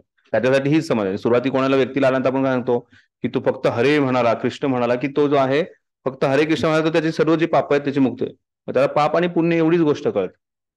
अशा व्यक्तींसाठी भगवान सांगतात की तुझं पूर्वजन्मातलं जे काही पाप आणि पुण्य आहे की त्यात पूर्णपणे पुण्य केलंयस आणि पापाचा पूर्ण नाश झालेला आहे, असा व्यक्ती जो आहे हा मोहातून मुक्त होतो आणि तो दृढ निश्चयाने माझ्या सेवेमध्ये युक्त होतो. थोडक्यात समजायचं झालं तर फक्त हे करावं की हे करावं त्याच्यामध्ये अर्थ ठेवायचे किंवा हा वाईट हा चांगला असं त्याला समजायचं. मात्रा स्पर्शास्तु द्वंद्व म्हणजे काय प्रभूजींचा प्रश्न आहे. मात्रा स्पर्शास्तु कौंतेय शीतोष्ण सुख दुःखदा. तर ह्याच्यामध्ये काय स्पर्शामुळे निर्माण झालेले शीत आणि उष्ण हे द्वंद्व आहे. काही गोष्टी गरम असतात, काही गोष्टी थंड असतात. म्हणजे द्वंद्व बदलूही शकता. तुम्ही जर एखाद्या बर्फाच्या गोष्टीत हात घातला आणि त्यातून हात काढून तुम्ही जर गरम उकळत्या पाण्यात हात घातला तरी ते थंड वाटतं काही काळासाठी, कारण तो व्यक्ती द्वंद्वात आहे. त्याला अजूनही तो सगळे काही कालावधीसाठी त्याला वाटतं ते थंडच आहे. तसा जो जीवात्मा आहे एका शरीरातून दुसऱ्या शरीरात जातो, त्याला नरकात का घेऊन जातात, त्याला नरक यातना का भोगावं लागतात, की त्याला त्या शरीराची सवय झालेली आहे पूर्णपणे. त्यातून त्याला बाहेर काढायचंय आणि त्याला दुसऱ्या शरीरात विचार करा ना, इथून उचललं आणि आपल्याला नेऊन अंतर्टिकामध्ये टाकलं जिथे बर्फाळ प्रदेश आहे आणि काहीच आपल्याकडे कपडे नाहीत तसे, आपलं ते त्या प्रकारचं परिधान नाहीये, आपण जगू शकणार नाहीये.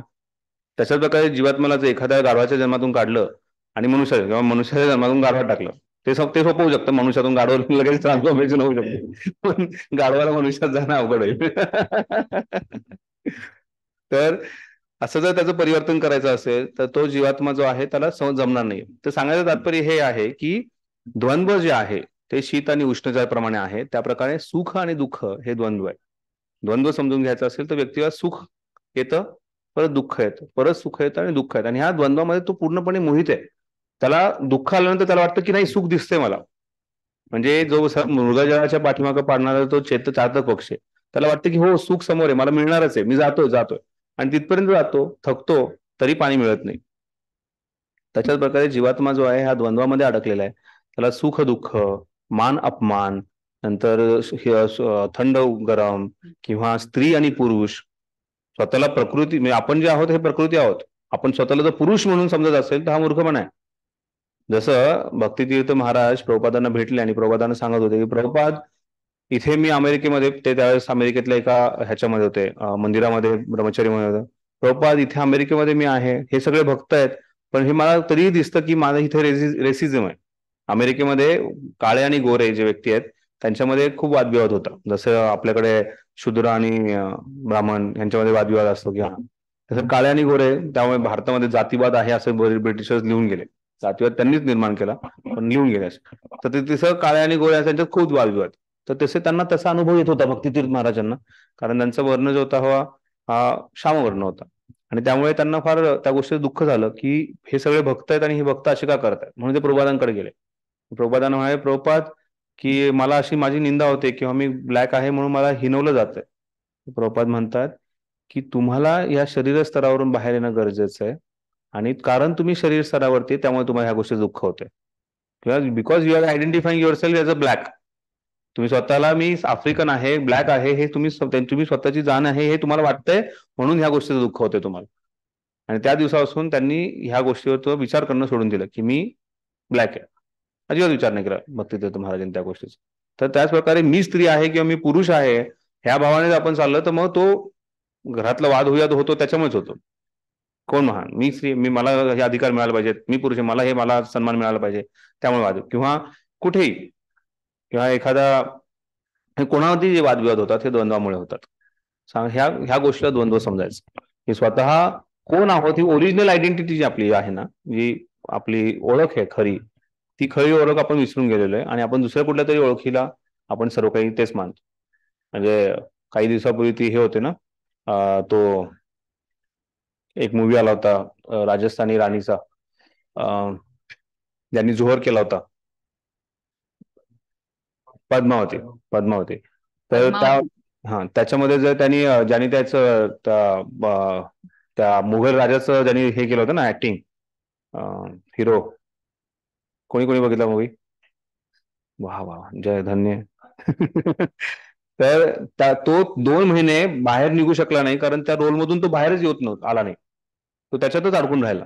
त्याची खरी ओळख जी आहे, तो कोणी हिरो येतो ती ओळख तो विसरून गेला आणि 2 महिने तो बाहेर येऊ शकला नाही, कारण तो वेडावेडा करत होता. पिक्चरच्या रोलमध्ये अडकून राहिला. त्या पिक्चरच्या रोलमधला जो तो विलन होता त्या विलनच्या रोलमध्ये तो अडकून राहिला, तो तसंच काहीतरी करत होता वेड्यासारखं. त्यामुळे तो 2 महिने घराच्या बाहेर येऊ शकला नाही. तर मग आपण अशाच प्रकारे ना इथे आलोय भौतिक जगतामध्ये, आणि तशा प्रकारे आपण वाटतं अरे मीच तो पुरुष, मीच तो महाराष्ट्रीयन, मीच तो जय महाराष्ट्र होणारा, किंवा मीच जो तो आहे तो हो हिंदूच, मुसलमान तो मीच मुसलमान, आणि मीच अल्लाह अल्लाह का बंदा हूं, आणि मी हे जिहाद कर. आणि त्याच गोष्टीत आपण अडकून राहिलो. तेव्हा आपल्याला मुसलमान दिसलं की त्याचा राग येतो, तिटकारा येतो. माहिती का मागच्या जन्मात कोण होतं किंवा पुढच्या जन्मात कोण होणार आहे. तर सांगायचं तात्पर्य हे की ह्या द्वंद्वामध्ये आपण खूप अडकलेलो आहे, की स्त्री पुरुष, जाती धर्म, नंतर मान अपमान, लाभ आणि तोटा. लाभ तोट्याचा किती त्या द्वंद्वात अडकलाय. म्हणजे जुगार खेळतो व्यक्ती ह्याच इच्छेने खेळतो की आज मी 4 टाकतोय, मला उद्या 40 मिळणार आहेत, मग मला भरपूर काही होणार आहे, माझ्या प्रगती होणार आहे. आणि त्या द्वंद्वात तो अडकला की मला सुख प्राप्त होणार आहे, मला ऐश्वर्य प्राप्त होणार आहे. मग त्यात तोटा झाला की परत त्याचं नुकसान होतं, त्याचं दुःख होतं त्या गोष्टीचं. परत तो विचार करतो की आणखी मी सुख भोगेल, म्हणून परत जुगार खेळायला जातो. आणि अशा द्वंद्वात जो आहे तो पूर्णपणे फसत चाललाय.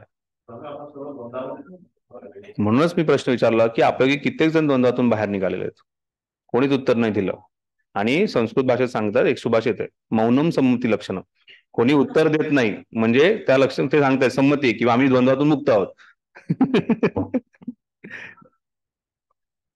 ठीक आहे, कुठे आहेत आपण? प्रभूजी एक प्रश्न आहे. बोला प्रोचे. पुण्य आणि सुकृती याच्यामध्ये नेमकं काय फरक येतो? सुकृती म्हणजे फक्त भक्तीसाठी केलेली थोडीशी साधारण कमी स्तरावरची भक्ती, त्याला सुकृती म्हणतात का? ठीक आहे. तर पाप आणि पुण्य जे आहे हे आपल्या कर्मानुसार आपल्याला प्राप्त होतं. जर चांगलं कार्य केलं, जे सत्कार्य केलं तर पुण्य मिळतं. जर विकर्म पाप कार्य केलं तर व्यक्तीला पाप प्राप्त होतं. आणि पापाचं आणि पुण्याचं फळ जे आहे हे या भौतिक जगतातच भोगावं लागतं. त्याचं त्या व्यक्तीला काहीही, कसल्याही आध्यात्मिक प्रगतीसाठी काहीही फायदा होत नाही. पापाचा आणि पुण्याचा आध्यात्मिक प्रगतीसाठी काहीही फायदा होत नाही. भक्ती विन्मुख सुकृती जे असते, म्हणजे भक्तीसाठी प्रगतीसाठी जे योग्य जे आहे ते क्रेडिट आहे. म्हणजे सुकृती कशाही प्रकारची असो, एखाद्या भक्ताची सेवा केली, एखाद्या वेळेस मंदिरात आलो आणि काहीतरी फळ भगवंतांसमोर ठेवलं, किंवा भगवंतांच्या दानपेटीमध्ये जाणता अजाणता सुकृती जी प्राप्त होते ही जाणता किंवा अजाणता प्राप्त होते, की काहीतरी दक्षिणा टाकली, भगवंतांना दंडवत केला, तर विष्णूंच्या प्रित्यर्थ जे काही तुम्ही कार्य करता त्याद्वारे सुकृती प्राप्त होते. आणि सुकृती जी आहे ही भक्तीसाठी पोषक आहे, किंवा भक्ती प्राप्त होण्यासाठी व्यक्तीला सुकृती असणं गरजेचं आहे. तर एक कुठेतरी काहीतरी सुकृतीयुक्त कार्य केलंय, त्यामुळे त्या व्यक्तीला भक्ती प्राप्त झालेली आहे. पाप आणि भक्तिरसामृत सिंधूमध्ये रूप गोस्वामी पाद क्लिअरली लिहितात की पाप आणि पुण्यामुळे तुम्हाला कुठल्याही गोष्ट प्राप्त झाली. पुण्यामुळे एक चांगल्या घरामध्ये जन्म होऊ शकतो, पुण्यामुळे तुम्हाला काहीतरी धन प्राप्त, ऐश्वर्य प्राप्त होऊ शकतं. म्हणजे त्या भौतिक दृष्ट्या ह्या गोष्टी पोषक ठरू शकतात भक्तीसाठी, पण आध्यात्मिक त्याच्यामध्ये काही नाहीये. आध्यात्मिक जे आहे ती प्रगती करण्यासाठी सुकृती जी आहे ही गरजेची आहे. आणि त्यामुळे आपण जे काही कार्य करतो, जसं आपल्याला 64 अंग सांगितलेले आहेत भक्तीचे, त्या 64 अंगामध्ये कळत नकळत जरी आपण काही केलं तर त्यातून आपल्याला सुकृती जी आहे ती मिळत राहणार आहे, जी आपल्याला भक्तीला पोषक ठरणार आहे. ठीक आहे. हा, सुकृती, पुण्य आणि पाप याचा ऱ्हास होतो, सुकृतीचा ऱ्हास होत नाही. सुकृती आहे ही आपल्यावर निरंतर राहते, त्याच्यामुळे आपल्याला भक्तीला ती पोषक ठरते, ज्याच्यातून आपण भक्तीमध्ये वृद्धी करू शकतो. ठीक आहे. हा माताजी, तुम्ही काय म्हणत होता?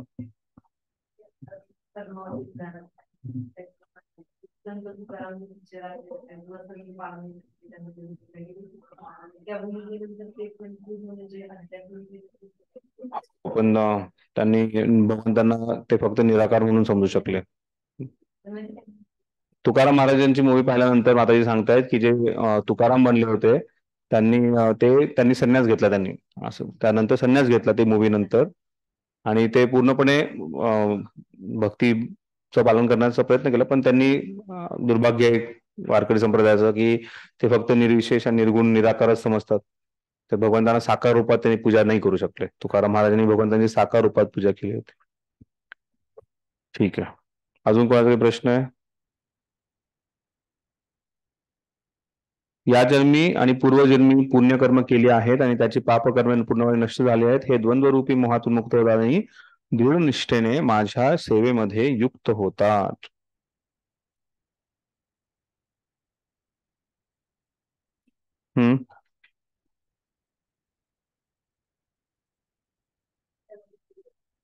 बरोबर.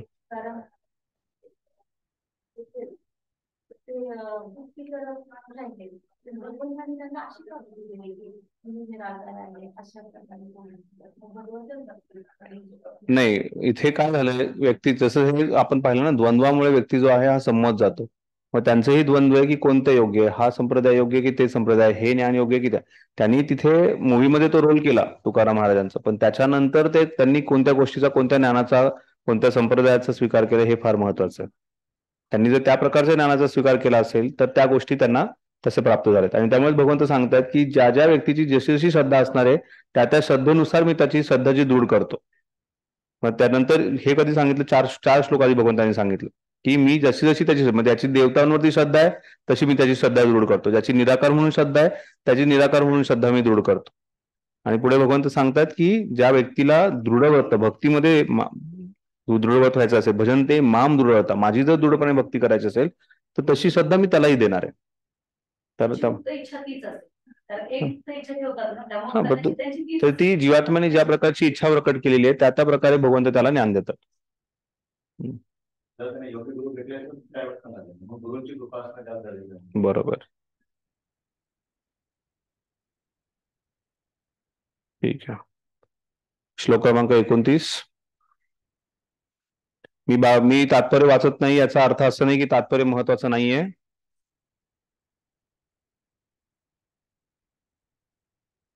श्लोक क्रमांक 29.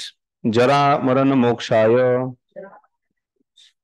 माम आश्रित यतन्ति ये ते ब्रह्म तद्विदु कृत्सन आध्यात्मम कर्म चाखिलम. जरा मरणापासून मुक्त होण्याकरिता प्रयत्न करणारे जे बुद्धिमान मनुष्य आहेत ते माझ्या भक्तीद्वारे माझा आश्रय घेतात. वास्तविकपणे ते ब्रह्म आहेत, कारण त्यांना आध्यात्मिक क्रियांचे संपूर्ण ज्ञान आहे. ब्रह्म म्हणजे काय?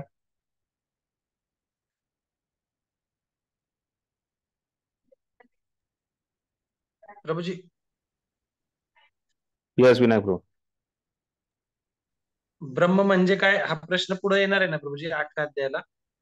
हो बरोबर आहे. ब्रह्म या शब्दाचं खूप छान वर्णन येते. ब्रह्म या शब्दाचे 5 अर्थ सांगितलेले आहेत, आपण पुढे शिकणार आहोत.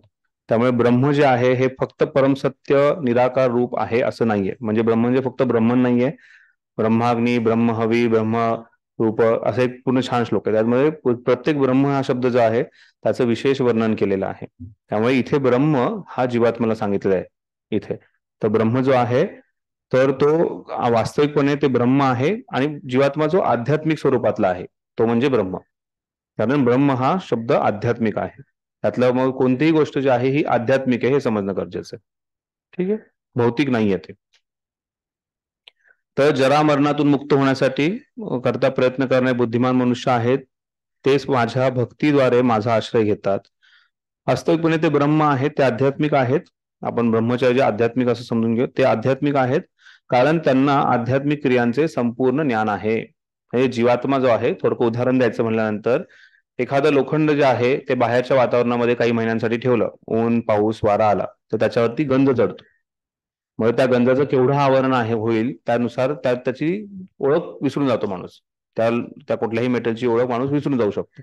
त्याचप्रमाणे जीवात्म्याचं झालेलं आहे. जीवात्मा जो आहे हा भौतिक प्रकृतीच्या संपर्कात एवढा जास्त आलेला आहे की त्याचं जे ओरिजिनल स्पिरिट सोल हे जे रूप आहे, आध्यात्मिक त्याचं दिव्य जे स्वरूप आहे तो पूर्णपणे विसरून गेलाय. कारण त्याच्यावरती मायाशक्तीचं भयंकर असं आच्छादन आलेलं आहे.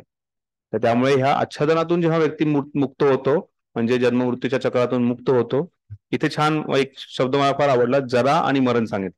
जरा म्हणजे काय? म्हातारपण, वृद्धत्व. आणि मरण या गोष्टीचा जो चक्र आहे, म्हातारपणाच्या आधी जन्म पण होता, नाही तर म्हणजे भगवंतांनी चक्र तोडलंय. जन्म मृत्यू नाही. जन्म मृत्यू जरावधीच्या ज्या मोक्षातून चक्रातून जो बुद्धिमान व्यक्ती आहे तो भक्तीद्वारे भगवंतांचा आश्रय घेऊन मुक्त होऊ शकतो. जर कोणी विचारलं की तुम्ही कुठून सांगता बरं हे जन्म मृत्यूचे चक्र वगैरे आणि ते चक्र तोडायचं वगैरे का बोलता तुम्ही? जन्म ज्याचा होतो त्याचा मृत्यू होणारच आहे. काही लोकांना हे भौतिक संसारच सर्व काही वाटतं. इथून याच्यापेक्षा वेगळं जगत त्यांना वाटतच नाही. किंवा काही व्यक्ती असं विचार करतात की ह्या जन्मानंतर दुसरा जन्मच नसतो, मृत्यूनंतर वागती तू स्वर्गात जाशील किंवा नरकात जाशील, त्याच्यानंतर काहीच नाही, असं नाहीये. इथे भगवंत सांगतायत की जन्म मृत्यूचे चक्र आहे, त्याच्यातून आपल्याला बाहेर निघायचं आहे. आणि असं बाहेर निघण्यासाठी जे बुद्धिमान व्यक्ती आहेत हे भगवंतांचा आश्रय घेतात.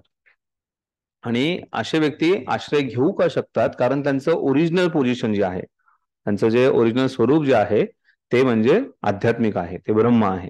आणि त्यांना त्यामुळे त्याचं आध्यात्मिक ज्ञानही आहे. म्हणजे आपल्याकडे भगवंतांचं आध्यात्मिक ज्ञान आहे, त्याच्यावरती पूर्णपणे आपण भरपूर कव्हरिंग करून ठेवलेलं आहे. म्हणजे एक छानसा हिरा आहे, त्याला आपण कचरा घेतलाय, कचरा टाकलेला आहे, घाणेरडे कपडे, सगळ्या गोष्टी टाकून असं पूर्णपणे झाकून टाकलेलं आहे. पण ती हिऱ्याची चमक कधी ना कधीतरी बाहेर येणार आहे. तर त्याच्याच प्रकारे जीवात्मा जो आहे, हा त्यामुळे जीवात्म्याला स्पिरिट सोल म्हणलं जातं इंग्लिशमध्ये. जे आहे आध्यात्मिक स्पिरिट सोलला काय म्हणता येईल मराठीमध्ये? दिव्य नाही, काय चेतन नाही, हा नाही, काळ नाही.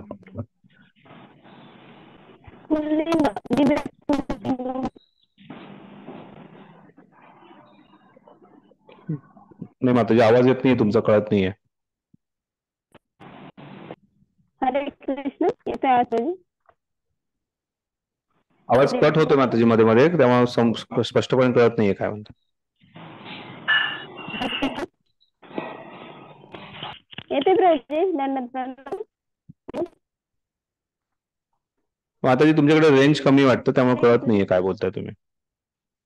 ठीक एक आहे, मिनिट प्रभूजी. हा, आता येतोय का प्रभूजी? हो हो हो, बोला. येतोय. हा, दिव्य स्फुल्लिंग, दिव्य स्फुल्लिंग, बरोबर बरोबर, स्पिरिट सोल. दिव्य आहे जीवात्मा जो आहे, हा आध्यात्मिक आहे. आणि त्याच्यावरती वेगवेगळं जे आच्छादन आलेलं आहे, त्यातून आपल्याला बाहेर काढायचं त्याला. जन्म मृत्यू जरा व्याधी या भौतिक शरीराला पीडा आहे होता देतात, परंतु आध्यात्मिक देहाला जन्म मृत्यू जरा व्याधी नसते. म्हणून जो आध्यात्मिक देहाची प्राप्ती करतो तो भगवंतांच्या एक पार्षद बनतो आणि शाश्वत भक्ती योगामध्ये परायण झाल्यामुळे तो खऱ्या अर्थाने मुक्त असतो.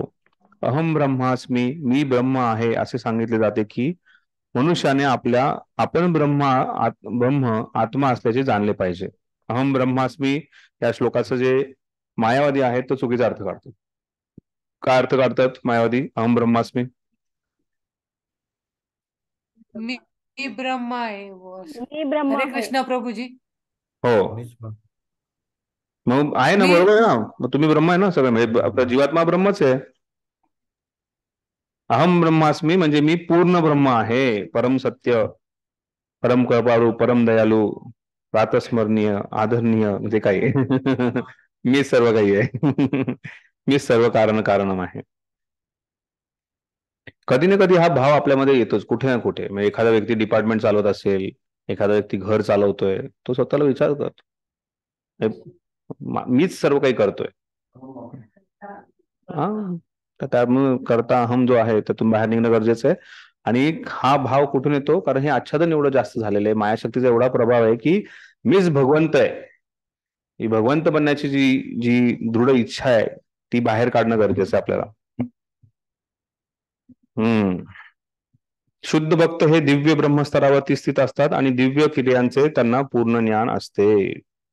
दिव्य भक्ती भगवत सेवेमध्ये युक्त झालेले 4 प्रकारचे अशुद्ध भक्त आपापली उद्दिष्टे प्राप्त करतात आणि भगवंतांच्या कृपेने जेव्हा ते पूर्णपणे कृष्ण भावनाभूत होतात तेव्हा त्यांना भगवंतांच्या दिव्य सत्संगांपासून आनंद प्राप्त होतो. दिव्य भगवत सेवेमध्ये युक्त झालेले 4 प्रकारचे अशुद्ध भक्त म्हणजे कोण? आर्त, जिज्ञासू, अर्थार्थी, जिज्ञासू आणि ज्ञानी. आर्तो, अर्थार्थी, जिज्ञासू आणि ज्ञानी. काय सांगितलं प्रभुपादांनी इथे? दिव्य भगवत सेवेमध्ये युक्त झालेले अशुद्ध. आपण अशुद्ध म्हणलं की सगळे ते जे पापी लोक जे शरणागत जात नाही त्यांच्याबद्दल विचार करतो, पण जे भगवंतांच्या सेवेत शरणागत झालेले आहेत. ठीक आहे, शेवटचा श्लोक.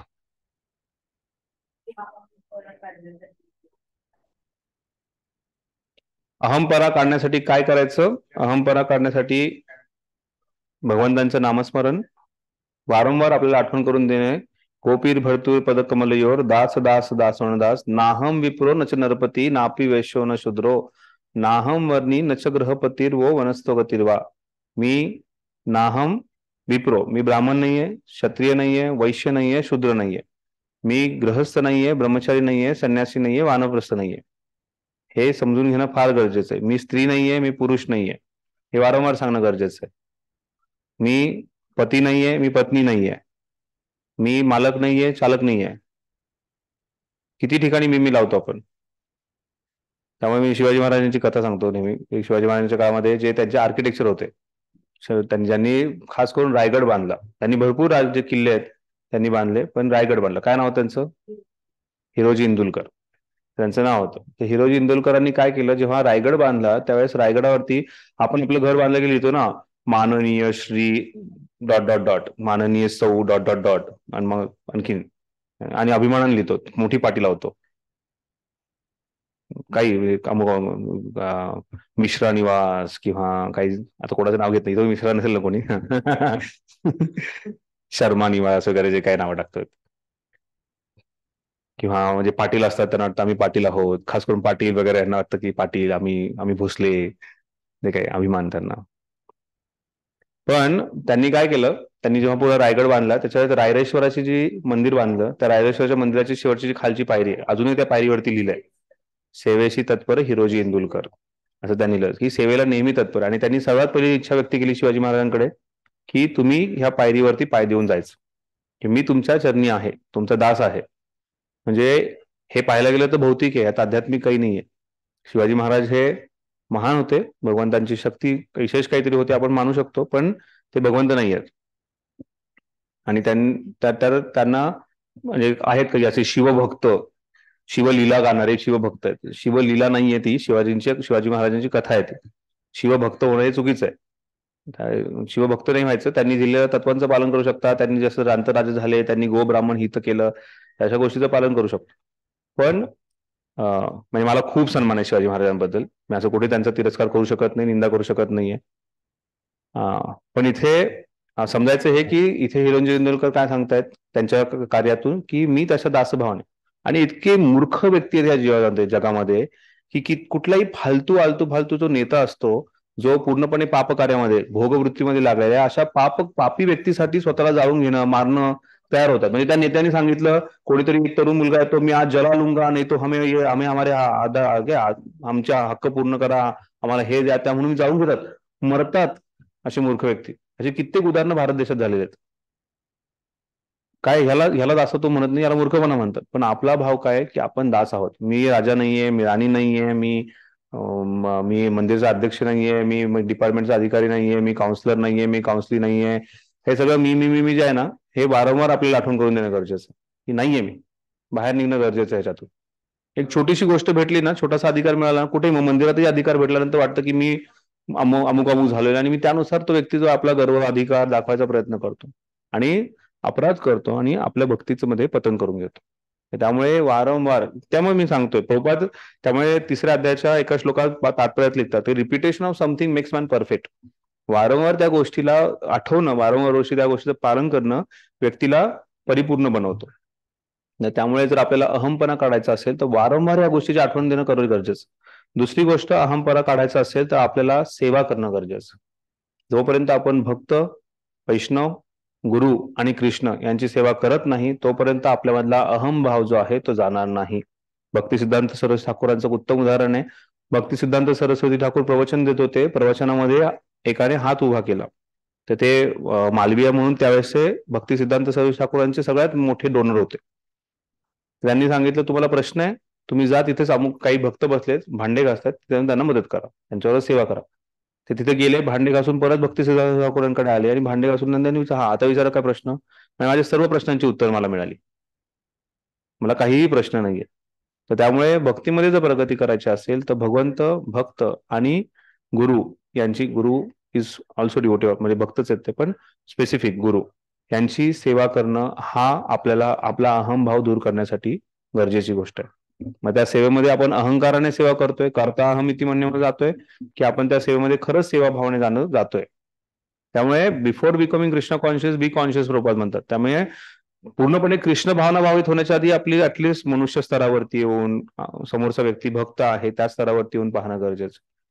आणि ते आपण करू शकतो ज्यावेळेस आपण ईर्ष्या सोडू, ज्यावेळेस आपण वारंवार शास्त्रांचं अध्ययन करू, वारंवार ह्या गोष्टीचं आपण ऐकू. त्यामुळे गुरु महाराज राधानंद महाराज वारंवार लेक्चरमध्ये काय सांगतात, तृणादपी सुनिचेन तरोरपी सहिष्णुना अमानिन मान देन कीर्तन, प्रत्येक लेक्चरमध्ये एकदा तरी सांगतात.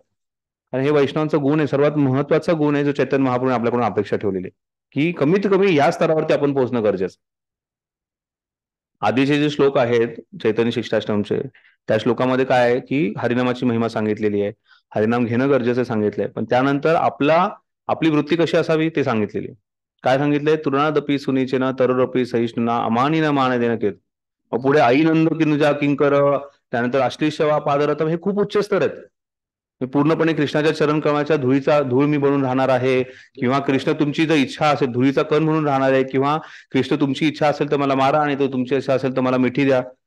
हा खूप उच्च स्तराचा भाव आहे. आधी सगळ्यात पहिली गोष्ट म्हणजे की माझ्या समोरचे जे वैष्णव आहेत त्यांच्यासमोर मी नम्र भावाने जाईल, भगवंतांसमोर मी नम्र भावाने जाईल, मी सहन करायला शिकेल.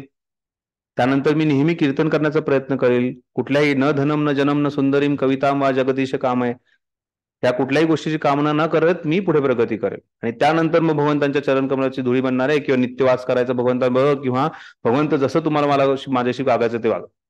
आपल्यामध्ये नम्रताच नसेल आणि भगवंतांनी खरंच लात मारली तर काय समजणार आहे का आपलं, अश्लेष वा पादरथ हंपी नष्टुमाम आपण म्हणतोय, पण आपल्याकडे नम्रताच नाहीये, आपण भगवंतांना सोडून जाणार. आणि भगवंत करतात, ती परीक्षा घेतात जीवात्म्याची. म्हणजे कधी वरती नेऊन ठेवतात आणि नंतर जोरदार आपटतात, आणि जेव्हा जोरदार आपटतो भगवंतांचं खरंच प्रधान शरण घेतो की नाही हे फार गरजेचं. एक उत्कृष्ट उदाहरण माझ्या डोळ्यासमोर सध्या चालू आहे. एक भक्त आहेत, त्यांना बऱ्याच वर्षापासून ते एकच सेवा करतात, म्हणजे गेले 30 वर्ष ते एकच सेवा करतायत. आणि 30 वर्ष ती सेवा केल्यानंतर त्या सेवेमध्ये त्यांना खूप रुची आहे. त्या सेवेमधून त्यांचं जे भगवंतांशी आदान प्रदान ते फार विशेष आहे. पण ते झाल्यानंतर काही कारणास्तव त्यांच्या गुरु महाराजांनी त्यांना आदेश दिला की तुम्ही आता ही सेवा सोडायची आहे पूर्णपणे, आणि तुम्ही प्रचार कार्यामध्ये लागायचं. प्रचार कार्यामध्ये लागायचं, पूर्णपणे सोडायचं, अजिबात जायचं नाही, त्या सेवेकडे बघायचं नाही, प्रचार कार्यामध्ये लागायचं. माणूस आहे, नक्कीच दुःख होणार, कारण 30 वर्ष भगवंतांची तशी सेवा आणि त्या प्रकारचं आदान प्रदान. पण आता त्यांनी पूर्णपणे प्रचारामध्ये स्वतःला झोकून दिलेले, म्हणजे त्यांना फक्त 2 दिवस लागले त्यातून बाहेर निघण्यासाठी. त्यानंतर ज्या प्रकारे गुरूंचा आदेश, आणि त्याचं असं नाही की ते 2 दिवस असं काही फार रडत पडत बसले होते, दुःख, हे 2 दिवस त्यांनी विचार केला की कसा प्रचार करायचा, कसा मी गुरूंच्या आदेशाचं पालन करू.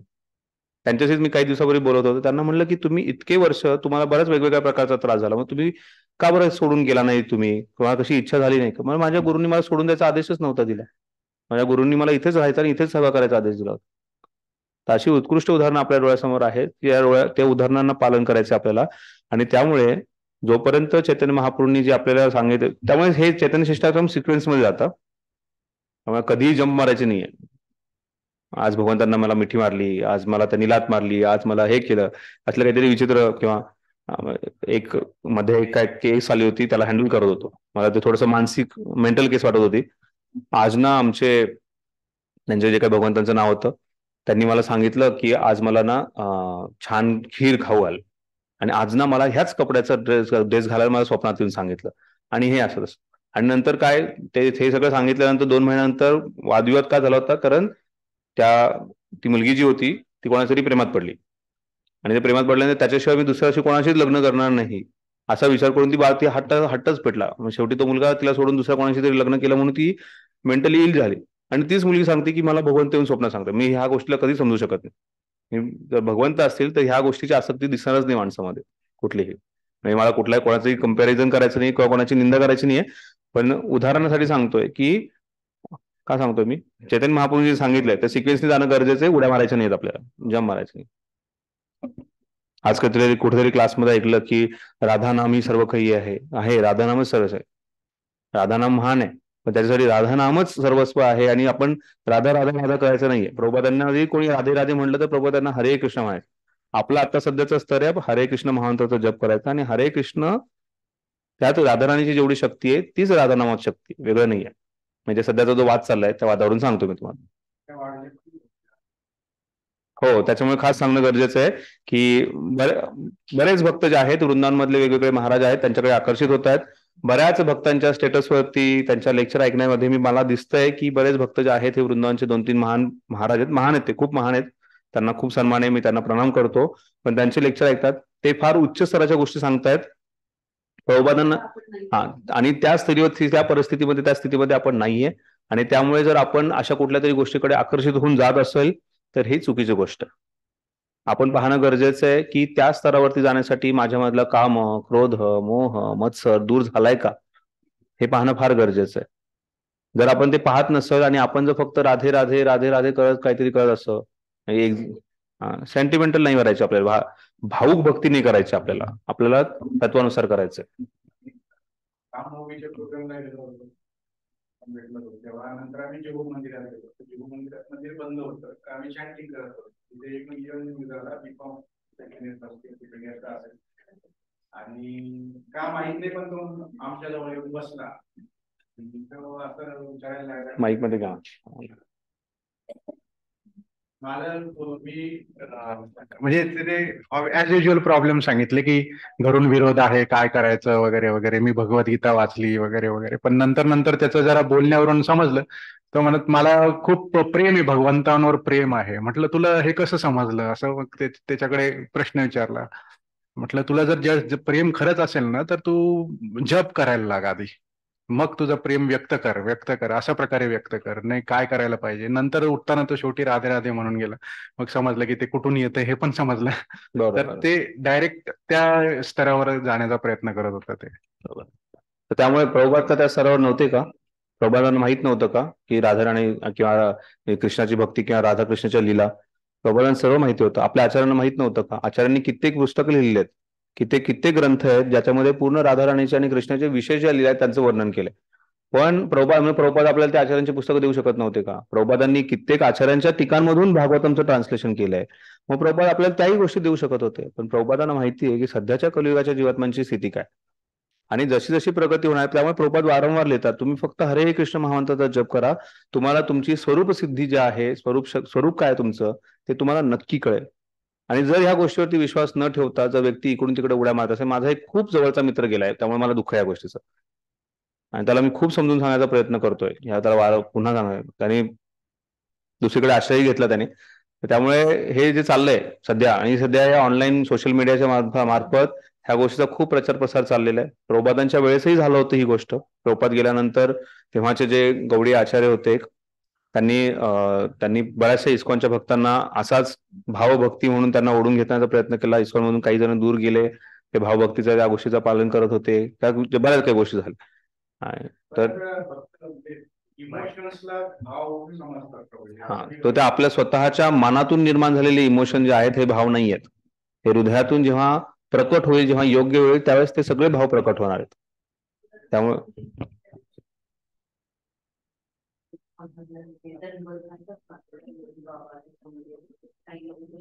हो, तर बऱ्याच गोष्टी आहेत. म्हणजे वृंदावनमध्ये मी गेल्या वर्षी एक ऑलमोस्ट 4 महिने तरी होतो, म्हणजे 7-8 वेळा मी वृंदावनला गेलो. इतके भक्तांना भेटलो, इतक्या गोष्टी पाहिल्यात की बरेच इस्कॉनचे भक्त आहेत जे असे आकर्षित होत आहेत. आकर्षित होण्यामध्ये काही अडचण नाही जर तुम्ही त्या स्तरावरती असाल, पण तुम्ही जर आर्टिफिशियली कृत्रिमरित्या जर तिकडे जाण्याचा प्रयत्न करत असाल तर ही चुकीची गोष्ट आहे. ठीक आहे. हरे कृष्ण प्रभूजी.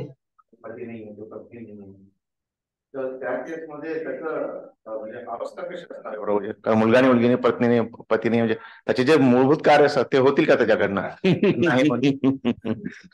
प्रभूजी अजून द्वंद्वावरती विचार करताय, द्वंद्वातून अजून बाहेर नाही. प्रभूजी लोक इथं भावभक्ती राधाभक्ती पर्यंत बोलले, खूप छान. असं म्हणजे कसं विचार करणं गरजेचं आहे. तर म्हणून प्रभुपादांनी सांगितलं की आधी तुम्ही भागवतम मध्ये पहिल्यापासून जा, डायरेक्ट 10वा ग्रंथ वाचू नका. बरोबर. हा, तर प्रभूजींचा जो प्रश्न आहे त्याच्यावरती आपण चर्चा करू द्वंद्वाबद्दल.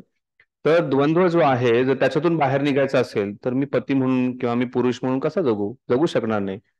तर आपलं जे नियोजित कार्य आपण ते करत राहायचं, पण त्याच्या मागे जो आपला भाव आहे, म्हणजे व्यक्ती आपण कार्य करत असतो, काहीतरी मागे चालू असतं ना आपल्या डोक्यामध्ये की बाबा मी हे कार्य करतोय कारण मला घर सांभाळायचंय, मला हे करायचंय, मला ते करायचंय, असं सगळं काय. तशाच प्रकारे आपला भाव असणं गरजेचं आहे की मी दास आहे, मी ना पती ना पुरुष ना मी कोणी महान व्यक्ती ना चालक ना मालक नाही. ह्यातून बाहेर निघायचे मला माहिती आहे, मी भगवंतांचा दास आहे आणि मी हे जे काही करतोय भगवंतांसाठी करतोय, हा भाव जो आहे तो वारंवार असणं गरजेचं आहे.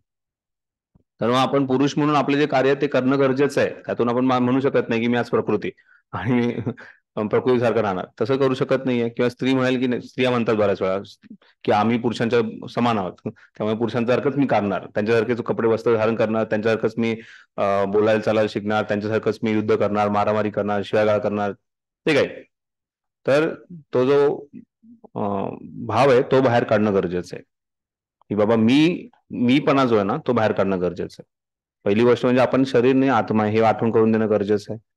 पण त्याच्याबरोबर जे आपल्याला भेटलंय, शरीर भेटलंय किंवा जे कार्य आपल्याला भेटलेलं आहे, ज्या घरात जन्म झालेला आहे, ज्या प्रकारच्या देशात किंवा राज्यात आपण जन्मलंय, त्याचे जे नियोजित कार्य ते आपण करणं गरजेचं आहे.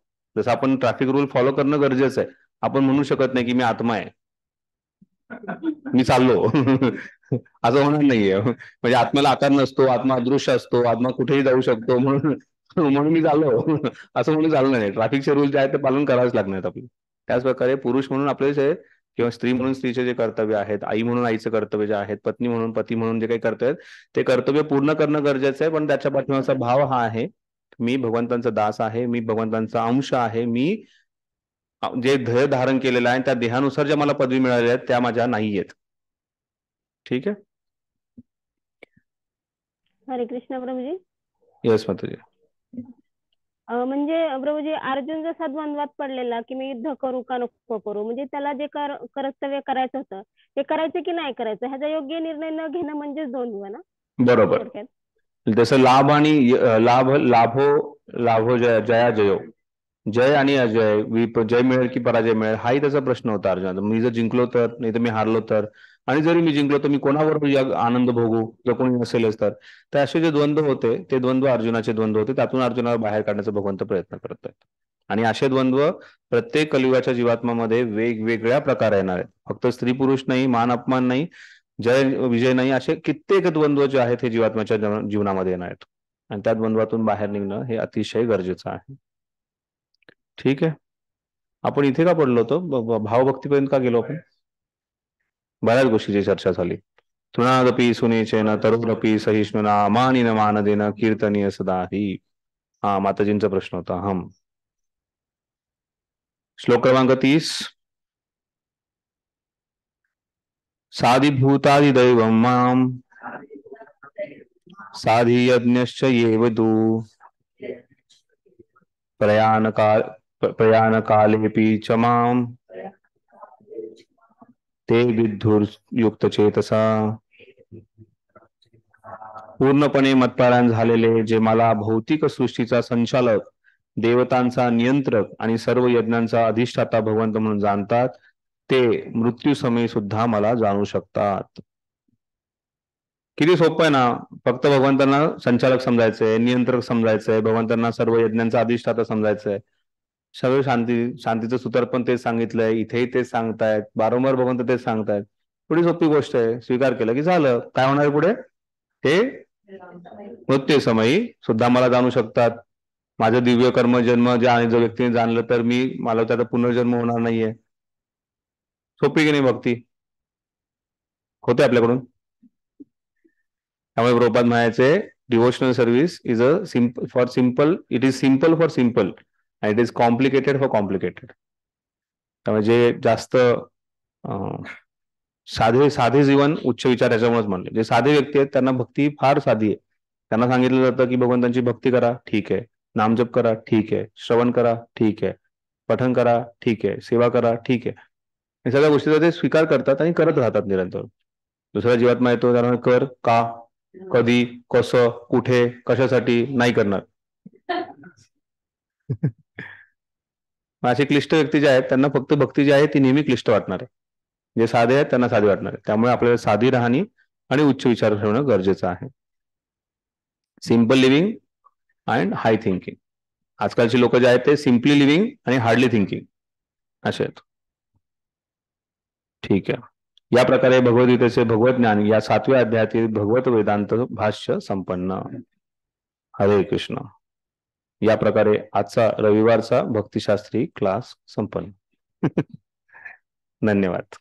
श्रील प्रभुपाद की जय. श्रीमद भगवद गीता की जय. ज्ञान विज्ञान योग की जय. पुढे आपण पाहणार आहोत अक्षर ब्रह्म योग. श्लोक अध्याय क्रमांक 8. विनायक प्रभू काय अनाउन्समेंट? प्रभूजी हरे आपल्याकडे कृष्ण. फार कमी कमी कमी रिक्वेस्ट आलेत प्रभूजी पंढरपूर यात्रेसाठी.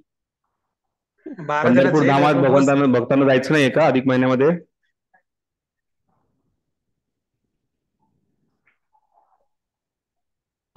मला आणखीन एक गोष्ट मी कॅलेंडर मध्ये पाहत होतो तेव्हा समजलं की 12 13 शनिवार रविवार येतोय, त्यानंतर 13 तारखेला सोमवार आहे, परत 14 आणि 15 सॉरी 12 13 शनिवार रविवार आहे, 14 जो सोमवार आहे आणि 15 आणि 16 सुट्टी आहे. परत 15 तारखेला 15 ऑगस्टची सुट्टी आणि 16 तारखेला गुरु नानक जयंती आहे, त्यामुळे मुलांना शाळेला सुट्टी असणार. तर मग जर त्या दिवशी जमणार असेल, ह्या तारखांना अडचण येते, त्या दिवशी जमणार असेल तर तसंही आपण पाहू शकतो विनायक. प्रभूजी 14 तारखेला आहे ना BMS स्कूलचं काहीतरी प्रोग्राम आहे 14 ऑगस्टला. त्यामुळे ज्यांची मुलं BMS ला त्यांना नाही सुट्टी आहे प्रभूजी. 14 ऑगस्टला BMS मध्ये परीक्षा आहे. हा BMS परीक्षा आहे. अच्छा अच्छा अच्छा. 29 तारखेला मोहरमची सुट्टी आहे.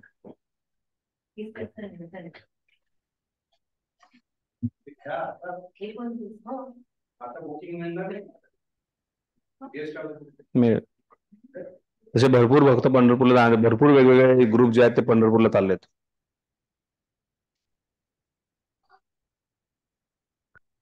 ठीक आहे विनायक ग्रुप, काय करायचंय मग? प्रभूजी जेवढे येतील तेवढे जाऊ माझं प्रभूजी आपण. ठीक आहे, जे जे भक्त येतात ते जातील. तरी पुन्हा एकदा दोन्ही हात जोडून सर्व भक्तिशास्त्री भक्तांना निवेदन आहे की कृपया यात्रेमध्ये या. बरेचसे ऑनलाईन भक्त जे आहेत त्यांचं दर्शन झालेलं नाहीये, त्या पंढरपूर धामात पांडुरंगानंतर त्या भक्तांचंही दर्शन होईल. तर दर्शन देण्यासाठी दर्शन घेण्यासाठी दास अभिलाषी आहेत आणि दर्शन देण्यासाठी तुम्ही कृपया करावी. तर सर्व भक्तांनी आलं तर आपण छानपैकी तिथे जाऊन भक्तिशास्त्री क्लास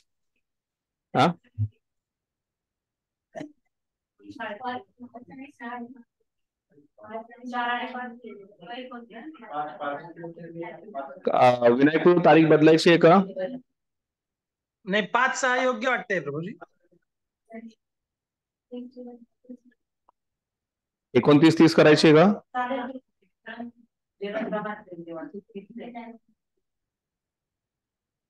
प्रभूजी ओके ठीक आहे. ठीक आहे, आम्ही ग्रुपवरती मेसेज येईल, आम्ही चर्चा करतो आणि सांगतो. ठीक आहे विनायक, आपण चर्चा करू नंतर. ओके ओके चालेल आम्हाला. ठीक आहे प्रभू. हो. ठीक आहे, कळेल. आजच्या संध्याकाळपर्यंत सगळ्या गोष्टी क्लिअर होतील. ठीक आहे, धन्यवाद. हरे कृष्णा. हरे कृष्ण.